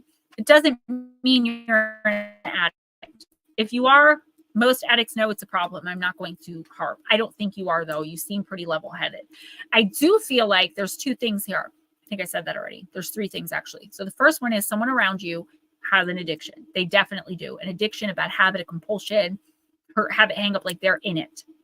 I do feel like it's affecting you in some way. Now, you may or may not be aware of whatever this is, and it doesn't have to be drugs. It could be gambling. It could be corn. It could be prostitution. Like it could be anything. There's an addiction here that you do not have to deal with. It's not your responsibility. Even if it's someone you really love, you want to help, there's nothing there that you can do. It's just like zapping your energy away. This may not be an addiction. It could be someone that you know that's in like an abusive relationship, or it's like the universe is telling you, like, for as much as you want to help, you simply can't. And you have to come to terms with that and just walk away from it. What's up, Juan? The second thing I see here is there is a dependence. I don't know if you have a toxic romantic relationship. You don't have to answer, just whatever resonates with you. Or if you have a toxic like relationship with your mom, or like there's some kind of codependency here that is just not working for you. This person or these people, I do think it's one person, they're just not treating you well. And I feel like no matter how hard you try, you're not getting not only what you deserve, but what you are expecting. Based on the energy you put out, you're expecting a return, right? It's reciprocity, is reciprocal. You give, they give. That is not the case. This person is not good. They're toxic. I do feel like you're aware and you're trying to remove your energy from the mess. The universe is like, good. If you're not doing that already, you need to start. This person's not going to change. They're not going to have a moment of clarity where they're like, oh my God, I put her through so much. They're just not going to do that. This is their road. You were meant to meet them, learn lessons, and for both of y'all, and part ways. Okay. This is going to be so beneficial for you, even if you can't physically remove yourself, to energetically disconnect, emotionally disconnect, psychically, spiritually. And I don't know why I'm doing this. Just remove little by little by little, take baby steps towards getting yourself away from this toxic person. They're not meant for you. They're not a soulmate. They might be a twin flame, but twin flames usually aren't who we're supposed to be with. Heather, other people's problems are not your problems, and you don't have to take them on. No matter how much you love the person, there is only so much you can do. And that's one of your messages. Now, the other message is, I do feel like you have a choice to make, and you're stuck. Like, you're stuck between a rock and a hard place. The lesser of two evils is still evil. So what do? Choose the lesser. Work with that. Become motivated to just I feel like there is someone here that is just holding you back so much. Like, you have no idea how amazing and huge your life would be if this one person wasn't in it. Hey, Divine. But you know this. The universe is telling you. Don't get sucked back in. Don't get sucked into their addictions, compulsions, their abuse, their bad habits. Don't allow it anymore. Enforce your boundaries. This is like an AA meeting for empaths. Yes, that's how I should bill it, right? Live intuitive oracle, AA meeting for empaths. But serious, Heather, you deserve much more. You're worth much more. And I feel like I wouldn't say fully healed, because I don't think anyone's fully healed, but you're healing and you're becoming the woman you were meant to be on this earth. And this person is just in their toxicity. This is the comment of the night. I absolutely love it. That's what I want. I want healing, and I want you guys to understand that I really mean it when I say I want to see you guys doing well, and I want to help in any way that I can. I'm unavailable so much outside of this stream right now. I just can't do anything about it. I'm dealing with my stuff and my life, but I'm still trying to build a brand and a career and make something of myself with YouTube, which a lot of people think is foolish, but I don't. I believe I can do it. I believe I can get on the travel channel. I believe I can get 100K subscribers. Like, I really do believe in myself. Heather, you are healing. You've learned and you've grown. And the problem is, this other person or other people, but again, I think it's one, they're not even willing to listen that there might be something wrong. Everything's on you. If something's wrong, it's Heather's fault. You know, it's like when someone like backhands you and then they're like, why did you make me do that? We could have had a good night if you didn't bring up the fact that you just caught me cheating. I mean, that's the type of crap we're dealing with. Thank you, Aunt Edna. Guys, I'm so sorry for the people that just came in. I have to go pee.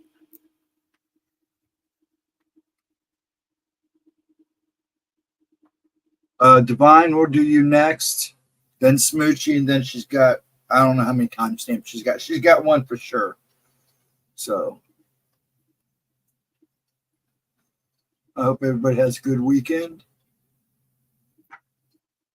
It's good to see everybody. So Divine, hold your place. You're up next. Couldn't have time coming in at a better time. And then Smoochie. And then Vera Ray. She's timestamp. I don't know if she's doing Casey or not.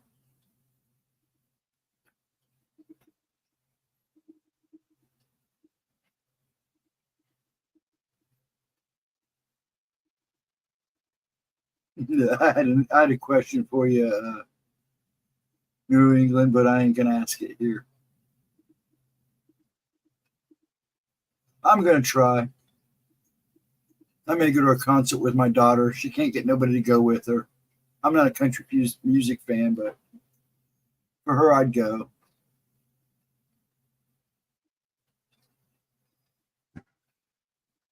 It'll be interesting. She's got meet and greet tickets. I hate to see her waste them. The person she was supposed to go with backed out on her. So, and it's in Cincinnati, so.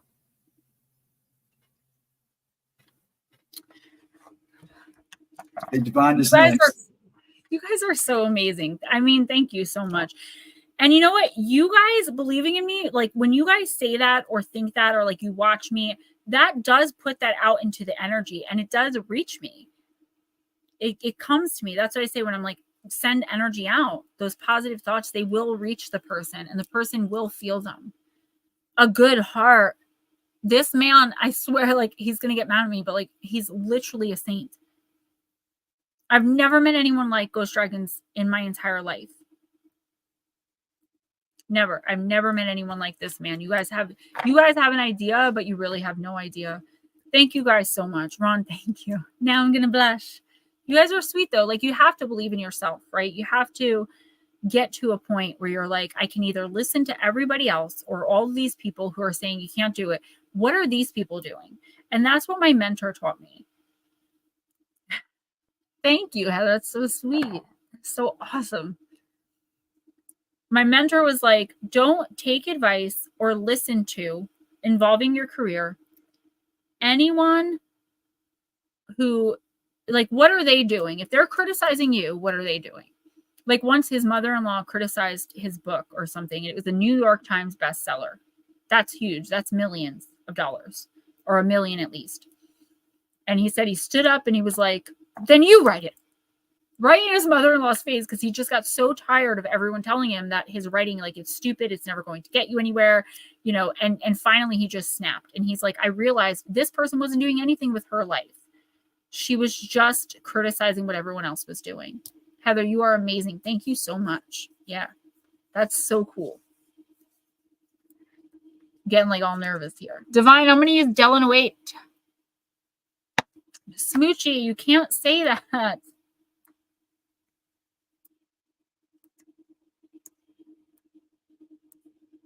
I timed Smoochie out. She'll come back in 5 minutes. Yeah, because she likes and then timestamps. She's only banned for like, I think, 2 minutes. I don't know how long it is. I put her in timeout. She'll forgive me. Yeah, I know exactly. They told me I'd be in a wheelchair by 35 and I'm still dancing. Coming here gives me positive energy. And that's the point. That's all I want. We do, Heather. We really do. And that's why, like, I'm so glad you so quickly became a part of this community. I don't know you well, but the fact that I've even met you and know you in real life, that means a lot to me, because you've seen the other me then. You met me at like Rossi's or Abbey Road. I don't know, but you've seen it. So you get it more than probably anyone else in here. All right. And you know what, too? A lot of us are going through a lot of the same thing. And I think that's where it comes from. You know what I mean? Yes, Rossi's. Yep. So funny. I mean, those were the days, though. At the time, we were in our like 20s. We didn't matter. Thank you. I'm proud of you, too. Going to school, doing your thing. I know she does. She just can't say the C-U-N-T word. She can't say anything about unaliving herself. She just can't. And I know she needs to vent. That's why I didn't block her or anything. All right, here we go. Sorry, Divine. Got caught up. I got caught up with myself. I was feeling myself. Alice in Wonderland. All right. Card number 2. I saw once a white rabbit running on the grass. As I'm a curious little girl, I followed him, and this led me to discover a land like no other, full of mad hatters, short-tempered queens, and sly cats. Everything there was purely senseless, but I saw a lot of wonders and learned many things. Therefore, the journey was worth it, even if it was maybe only a dream. Divine, something or someone is calling you. You're about to discover a brand new land, which you'll have to acclimate to. It says acclimatize, but I think it's acclimate. You won't get all the rules at once. Some things will appear most peculiar to your eyes and even lacking sense, and you'll also feel disoriented at times, but don't let that stop you. Be open, be curious, crave to uncover wonders, and remember that this journey you're embarking on is really worth the while. It is really one you won't forget. So, yeah, Divine, I'm really seeing you like on this path, on this journey, right? So you know exactly what you want. You know how about manifestation, you know what you're doing, but I feel like there's something different coming in. And it's like you have to make a choice to stick to the known, stick to the tried and true, which you can definitely do, and there won't be many consequences. The consequences will be not experiencing whatever this amazing new plan is. You got everything mapped out. You're another one that's really healing. You're healing from a lot of abuse and toxicity. You're trying to raise your daughter. You're amazing. Like when you gave me that reading, I think it was for Christmas or my birthday. It was incredible. You know what you're doing, but there's something here that you're going to be that's on offer. It's either on offer already and you know exactly what I'm talking about. Thank you, Miss Divine. I did brush it finally. Or it's something that's coming in the next 2 weeks. And I feel like your instinct, your intuition, if you follow it, you are going to take this opportunity, and it's going to feel weird. You may be out of your element, but that's the point. So you can learn and grow and change. And once this is over and you experience all of this different, all these different things and meet all these new people, you're going to bring that back to what you charted. You're going to bring that back and it's going to apply, right? Like it's going to be, everything you do is going to be so much bigger and better because you took a risk and you took this chance. Divine, I don't know what it is. I do feel like it has to do with your career. It could be a romantic relationship too, you know, but from the moment I pulled this, it was like career. Take it how it resonates. If you're offered something that you're like, you know, that's going to be a lot. I really don't do it. Make space for it in your life because everything you learn is going to be applied to everything you're already doing. And you're going to skyrocket so much quicker to where you're trying to get to if you just step outside of your comfort zone and move forward. There he is. I was going to do a timestamp for you because I thought you forgot me, and how dare you show up late without even calling or texting. I'm just kidding. Good to see you, Nutslap. Thanks for coming. Go ahead and do Nutslap. Okay. And because we're at the very end. So people are coming in just that, and then do Smoochie. And if she's not in, I'll time stamp her. I timed her out. I don't know how long that lasts, though, and she might not come back because that's the second time she got timed out. She kind of keeps pushing the luck. So yeah, I don't want to get demonetized. I might lose if I get demonetized like $13, but still, it's $13 that I'm losing. Yeah, because you know you can file a complaint, you know, file for a reads, you know, thing, but they take a little time. We've been lucky because certain things. Anybody who's been donating every week, there are some of you that always throw me $5, $10. Just know I see it. I appreciate it. It really does help and it adds up. You know, if 20 people send me $5, I got $200. So definitely appreciate you guys. Every little bit really does help. Every penny counts. Yes, sir. All right, Nutslap, let's see what's up. I know, Nutslap, I'm only kidding, sweetie. I know you didn't forget me. I figured you were working. You got Lavaria. Let love grow. Ooh. Card number 14. I'm hearing self-love, so that's interesting. Let's see. Yeah, anything you guys can do. And I know what the economy looks like. So I'm never like judging people on what, like I treat everyone the same. I just want to acknowledge like when you guys do donate, I do see it. Even if I don't like text every single person, thank you. It means the world to me that you're even willing to, you know, give me your hard-earned money for this. Nutslap. Lavaria appears when a healthy expression of love has turned into obsession with love, or more specifically, an idea that is not love. The skeletons of your expectations are limiting your experience of love. Release your attachment to what was and let a new concept of love evolve in your heart and in your mind. Ooh, I just got deja vu. Aw. There it is. I'm so glad. That is amazing. The embrace appears tender between the lovers, but they are bound in vines that trap them to each other in a fixed expression that cannot possibly grow. Now is the time to remember your lover is only human, as evidenced by the skull, which is human. Your lover is not a god or a goddess, and so don't worship them. I know. I can't help it, and I'm so grateful. Nutslap, enjoy them. Love is beautiful in all its expressions, but the extremes of passion and infatuation are not sustainable. It's time to find a balance in your love. Whether you're in an intimate relationship or not, whether you have a family or not, whether you have friends or not, it's time to rethink what love is in your life and how you express it. And as such, experience it. Be courageous. If you want someone loving and kind, you must be loving and kind. If you want someone who's secure in themselves and wants healthy, positive commitment, then you have to embody those qualities as well. Lavaria is the soulmate card when drawn with the witch card, which we don't have another card.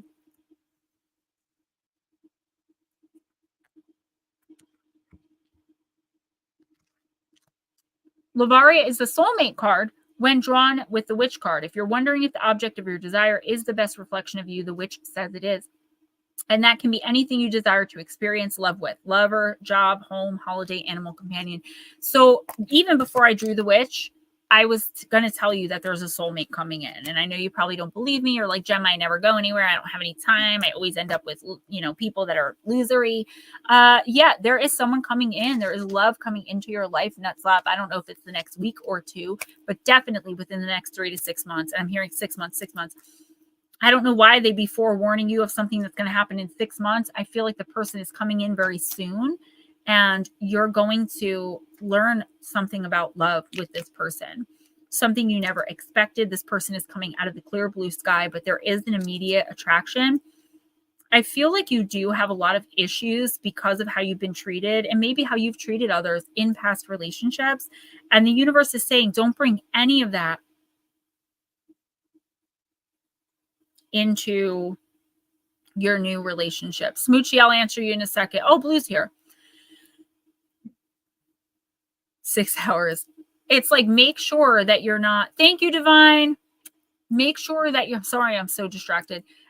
Make sure that you're not feeling about this person that they have the qualities of other people. This is a soulmate. I don't know if it's like the forever person, but this person is going to be huge in your life, and they're going to be there for a while. The thing is, how are you going to treat them? Are you going to trust them until they give you a reason not to, or are you going to make them earn trust? Do you know what I mean? It's all about how you go about it in this relationship, because it is meant to be. You are supposed to meet them at this time and in this place, and it's going to be absolutely beautiful. This is really great news for you. All right. Don't listen to what other people say. Go by your instinct. I feel like this person may have a little bit of a past. That's what I'm kind of hearing, but it's like, you decide based on how they treat you, how you feel about them, and how they feel about you, not listening to other people. What? Just one chat. Go ahead. I'm glad you're back. I know you're mad with chat, but it's not me. It's YouTube. I will get demonetized. Smoochie's next. I'm going to use the human spirit.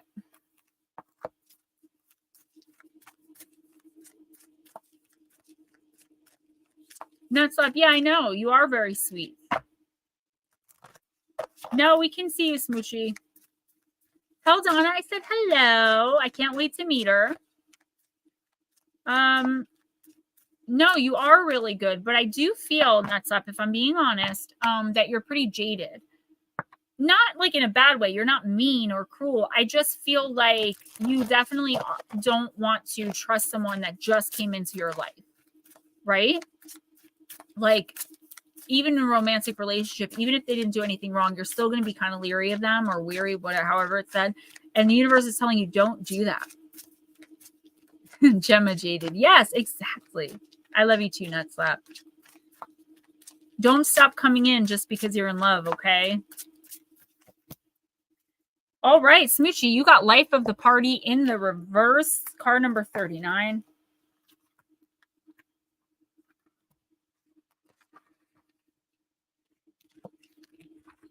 I love it. Smoochie, oh, are you sweating? It can get hot under all those spotlights. We sometimes mask our pain so that we can be the class clown or the life of the party. Smoochie, this is very you. You have to take time to be true to yourself and how you are feeling in this moment. It's okay to take a step back, because when you do, it allows others to hit their mark and find their spotlights. Give up the adulation for someone else while you take a much needed breather and recharge your light. Don't worry about the party for now. Smoochie, I mean, you are the life of the party, and you're so beautiful and lovable. And I don't understand, obviously, the specific situation you're going through, but I understand toxicity. I understand abuse. I understand neglect. And Pixie, thank you so much. Thank you. I don't want to cry.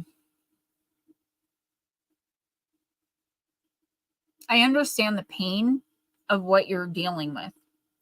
But let's be honest. We all know, like, you can't drown it. And I know that's hard too, because that's another thing you just have to fight for and like struggle through. But you've got to stop drowning what's going on. You have to grow through what you go through. And if you're not going through it and you're just masking it or numbing it, then you're not growing. You're not learning. You're not changing. You're not healing. And you're certainly not living. You are merely surviving.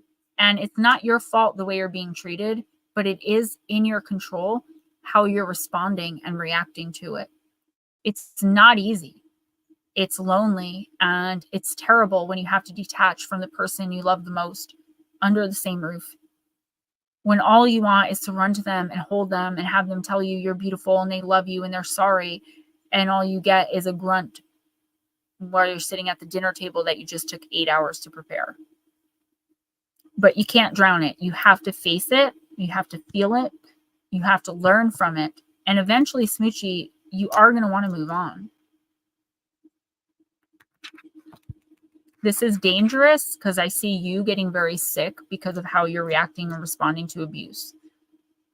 It's literally killing you. So, who's next? Pixie, that's amazing. Thank you. Timestamps. Which one do you want to start with first time? Heather, I actually have a shirt that says that. It's not original, but I do like it because you have to. If you're just kind of getting through it and you're not learning anything, then there's no growth. And there's something to learn in every situation, whether it's horrific and terrible or amazing and abundant. You always learn something. And if you don't, you're not growing. Let's do KC first. Okay. Casey, I'm going to use the Fairy Forest.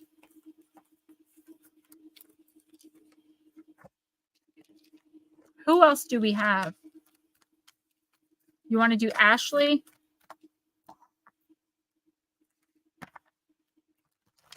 It's not like a big deal, but we can if you have time. Yeah, I don't think we have anyone else. Vera Ray, you told her you'd give her a timestamp. Yes, that's right. Oh, thank you for reminding me. Yeah, Heather B, that's the thing. Like, I think in our growth, as men and as women, we have to find that lesson. I mean, it has to be there, right? There has to be a reason that I'm going through this. Nutslap, I read for myself and all I get is the book. Everything else is complete silence. That's why I'm always asking if someone else would like read cards for me. I can't do it myself. I can automatic write for myself. I can divine and use Ouija, but I cannot read cards for myself. No. I think if I set up the tripod and filmed it as though I was reading for one of you guys, then I could probably do it. But then I feel guilty because I'm taking 30 to 45 minutes of time that I could be putting into the channel, writing, scripting, filming, doing a reading for one of y'all. Like, why am I reading for me if I could be doing it for you? So I've never done it, but I think that would be the only way I'd be able to read for myself. Divine Empathic says, I have a plaque on my wall that I made that says, grow through what you go through. Yeah, it's so true. Smoochie. Honey, I know. I don't even want to because saying I know doesn't mean anything, right? I could know what you're experiencing all I want, but if I'm not there, I can't do anything. Just know that you're loved and you can leave. Lara, I've been trying to think of when would be a good time because I want to teach you. It'll only take a couple minutes how to do videos because I still use my phone. I don't do anything fancy. And I have a quick editing system that if you sent me an hour-long video, or even 45 minutes, I would easily be able to edit that for you in my free time. And Pixie, I need a reading bad, really bad. I'm struggling personally. All right. Sorry, Miss KC. So we're going to do KC, Vera Ray, and Baby Dragon. NEDR didn't want a reading? KC, you got the Dreamer, Visions, Trance, Apparitions. Interesting. Casey, you have pure magic flowing through you in the form of visions, dreams, and trance-like moments. You are visually psychic, and all the world is full of messages being relayed to you both through the medium of physical sight and through the eyes of spirit. You may even find you are able to enter trance extremely easily. You're adept at reading patterns within nature. You can scry without meaning to, and you look into every face knowing the story it is silently sharing.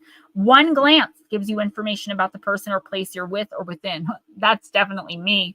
And your skill is an ancient one, revered throughout the ages. Casey, you may find yourself gazing intently at other people's faces and picking up information, being able to read expressions, seeing shapes and patterns in fate within the forms tea leaves take at the bottom of the cup, reading signs in clouds, or simply knowing what will happen before you open your physical eyes because you can see what is to happen next. Your eyes at this time are immensely important, so on a mundane level, please be sure to have an eye check and look after your vision. Visually, you are very sensitive, so it may be time to change your environment, your appearance, or the appearance of where you spend much of your time so that it better offers you the energy with which you wish to go forward. Trust in your visions. They come from a magical place, and when you become able to read and understand them, you will be the dreamer indeed. Your vision is coming to reality. Keep going. You will dream. Your dream will become manifest in your life and very soon. So what I'm going to do here, guys, is I'm going to speak to Casey personally about her reading. She and I spoke, and she was asking me a question that I was supposed to answer through the reading.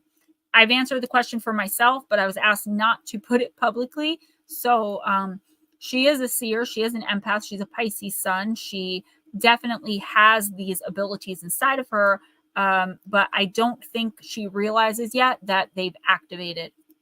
And they've been activated for a while. I've been reading for her every single month for like 3 years now.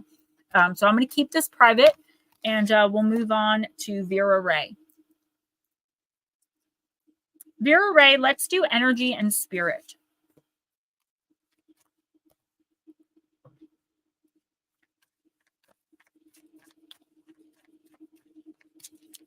I finally got my inhaler, which is great. My albuterol. Finally got one.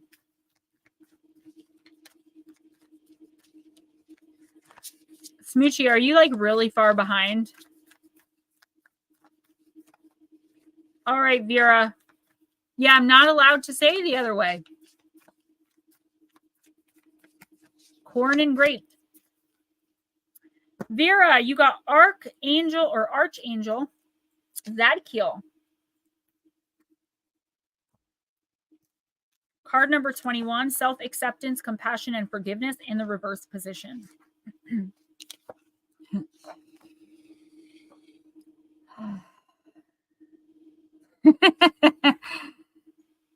Vera, Zadkiel reverse shifts the focus from your attitude about yourself to feelings for others. If you're harboring resentment from a past hurt, it's time for you to finally work on letting it go. People often hold on to their anger, not knowing how to get out from under it, or they give lip service to the concept of forgiveness, intellectualizing it and sweeping their emotions under the rug.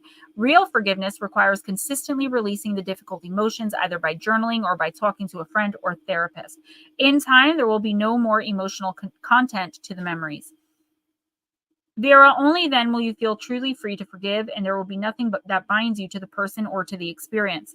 Call on Zadkiel to help liberate you from the pains of the past. When you bring greater compassion to yourself and others, your pure heart will revive the joys that have been buried in hurt. Your affirmation, Zadkiel brings loving compassion to my life. I completely release the past and I forgive myself and others. So Vera, I do feel like you're kind of stuck between a rock and a hard place of like, do you forgive this person and move on? Do you forgive them and keep them in your life? Because forgiveness is for you. Forgiveness never has to equal reconciliation. But I do feel here like there's a reason to forgive who and or whatever this is. I feel like you're finally starting to understand that we do play a role, a bigger role in our lives than a lot of us are aware of. So the way people treat us could be partly due to how we're presenting ourselves and putting ourselves out. And I'm purely channeling right now, just so you guys know. This card is saying, like, it's okay to think about how you feel, how you're feeling about a certain situation, how angry or upset you are, how hurt because somebody said or did something against you. But the universe in the next 2 weeks wants you to turn around and think about how they might be feeling. Maybe there's a reason, maybe trying to talk to them, maybe that action or that reaction or response towards you was them silently, or maybe not so silently, reaching to you for help. And they don't know how to do it. They don't know the concept of saying, hey, I need help, please help me. So instead they went into attack mode. I feel like whoever this person is that you have this conflict with, you really should consider just talking to them. I feel like there's miscommunication, misunderstanding, but either way, you have to forgive. So you can forgive and move on. Again, it doesn't have to be reconciliation, or you can reconcile with them, set a boundary that it's never to happen again, and help them move forward. I also feel, Vera, that you have this inner conflict as well, where there's a situation unfolding or that has unfolded recently that you just really, you feel like you have the answer, right? You want to act, you want to react. But you know that if you do, it's like something will never be the same, you know? So for example, I always use this, say that you know that your son-in-law is cheating on your daughter. So you bring it up, and now your daughter's looking at you like, why would you say something like that? Your son-in-law is never going to speak to you again. Like, all of these things are going to be the consequences of you just speaking up and telling the truth. And you have to decide, like, is it worth it? Risk versus reward, right? And maybe you might feel that it's not, but you have to sit and think about this, because I feel like something needs to be done in the situation. And again, I just use the cheating as an example because it's easy for people to understand. Take this as it resonates, okay? It's up to you if you want to let people know what you know. But the universe is saying, you know, if you're a good-hearted and kind person, you want to help people, consider maybe privately alerting the person or the people to whatever is going on. Otherwise, it's going to bother you and bother you and bother you, and it's going to really like affect your healing process negatively. Don't let anyone manipulate you, like try to buy you out. Like, don't tell anyone. If you know something, you should say something, whatever the case may be. And I do feel like there are people that are not going to like that. I feel like someone's trying to manipulate you to get you to be quiet, maybe even trying to put some fear in you. You don't know what to do. The universe is telling you need to speak out, speak up. Smoochie, I'm sorry, but first of all, till death do us part. I thought that was like part of a thing that you don't even believe in. I know you believe in your marriage. I'm not saying that. And also, I said it before, and Spirit said it, and I'm so sorry to say it. I feel guilty, but it's not your problem. He's dying, and the fact that he's dying does not mean he gets to abuse you. So yes, leave a dying man. Yes. And I know you won't, and I know you can't, and I know it's easier to stay than it is to leave. I know all that. I'm just telling you what Spirit is saying, what your team, who knows you better than anybody on this planet, is telling you to do. And perfect. People always think I'm exaggerating too, Smoochie. It's true, Nutslap. It's not. You know, he's just going to reincarnate. Eventually, maybe. All right. Baby Dragon, then we're done, right? Yes, ma'am. All right. We're going to use Halloween. She said you didn't have to, but she appreciates it. I know that. I never have to. I've got the time. She'd take Lotus's place. All I'm going to do is do some yoga and eat. So actually, let me put this here because this one's at the most risk of falling over. Guys, thank you for hanging out all night. To fear life. Nice. Huh? Ron, to fear death is to fear life. So I want to say it, but I know some people are going to get mad. To live is Christ, to die is gain. I have to. We have been here for 3 hours and 41 minutes.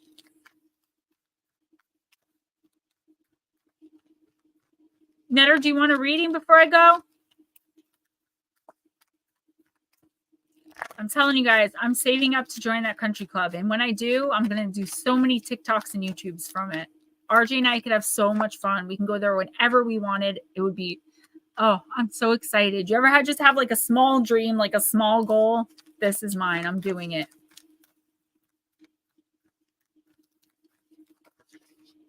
No, and that wasn't Jewish. That's in the Christian Bible. NEDR, come September, I really would like to have you like physically on the show divining. All right, baby dragon. Barnbrock, this card. Oh, this is like the most pulled card ever. Sweetness and synergy.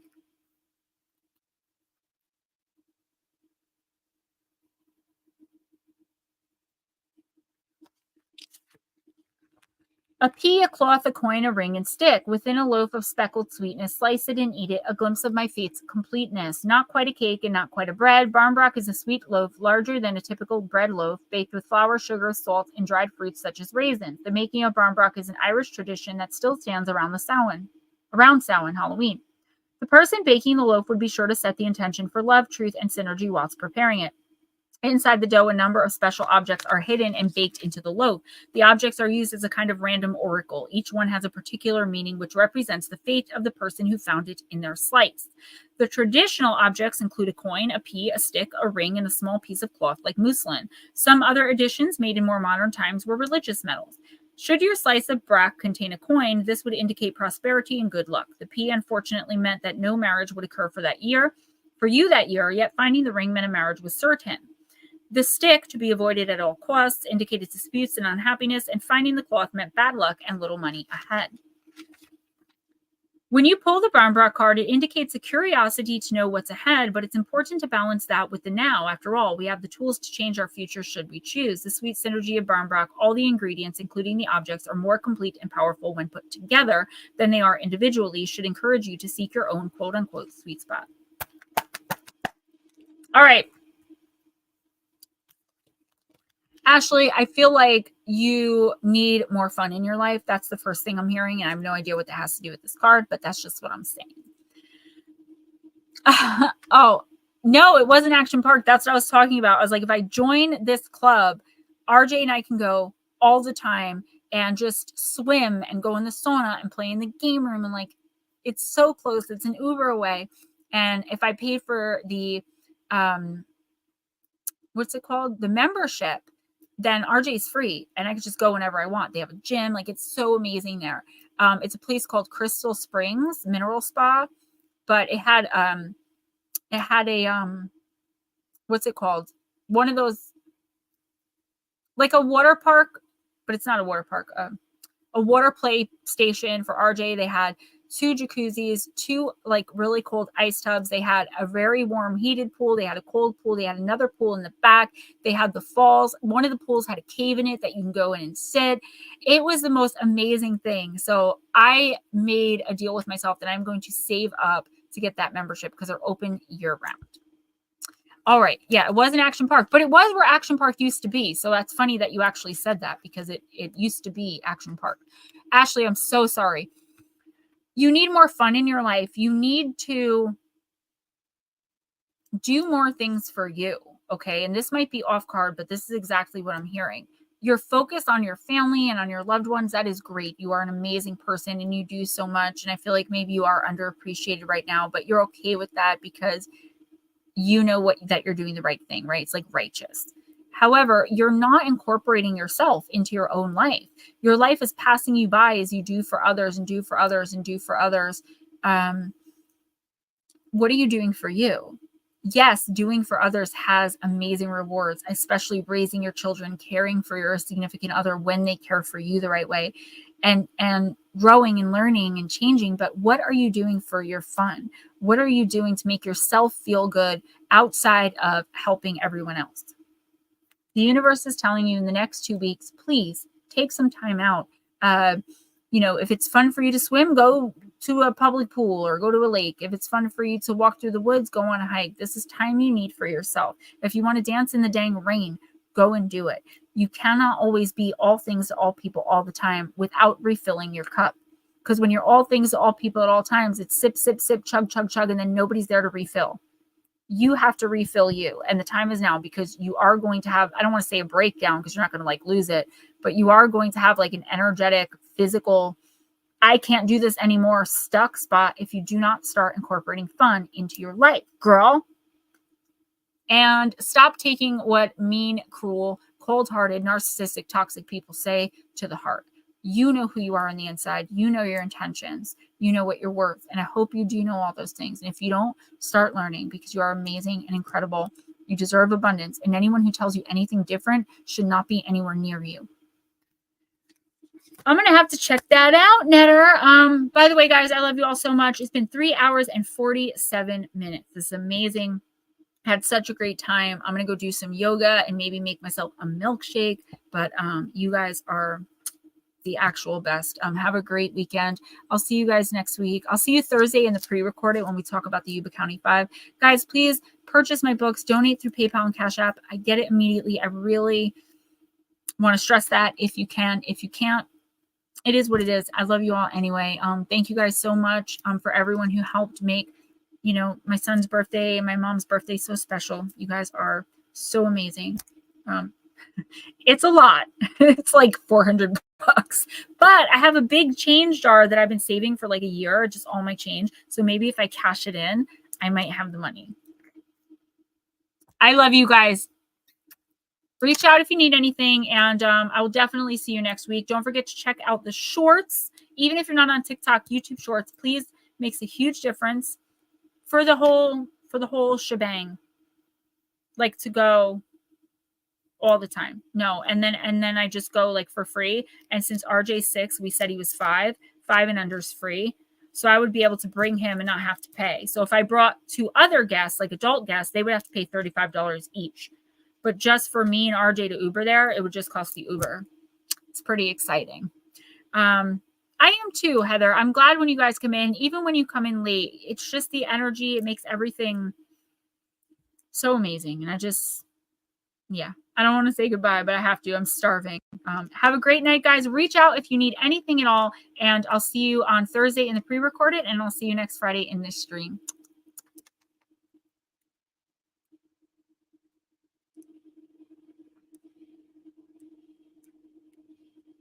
Leave.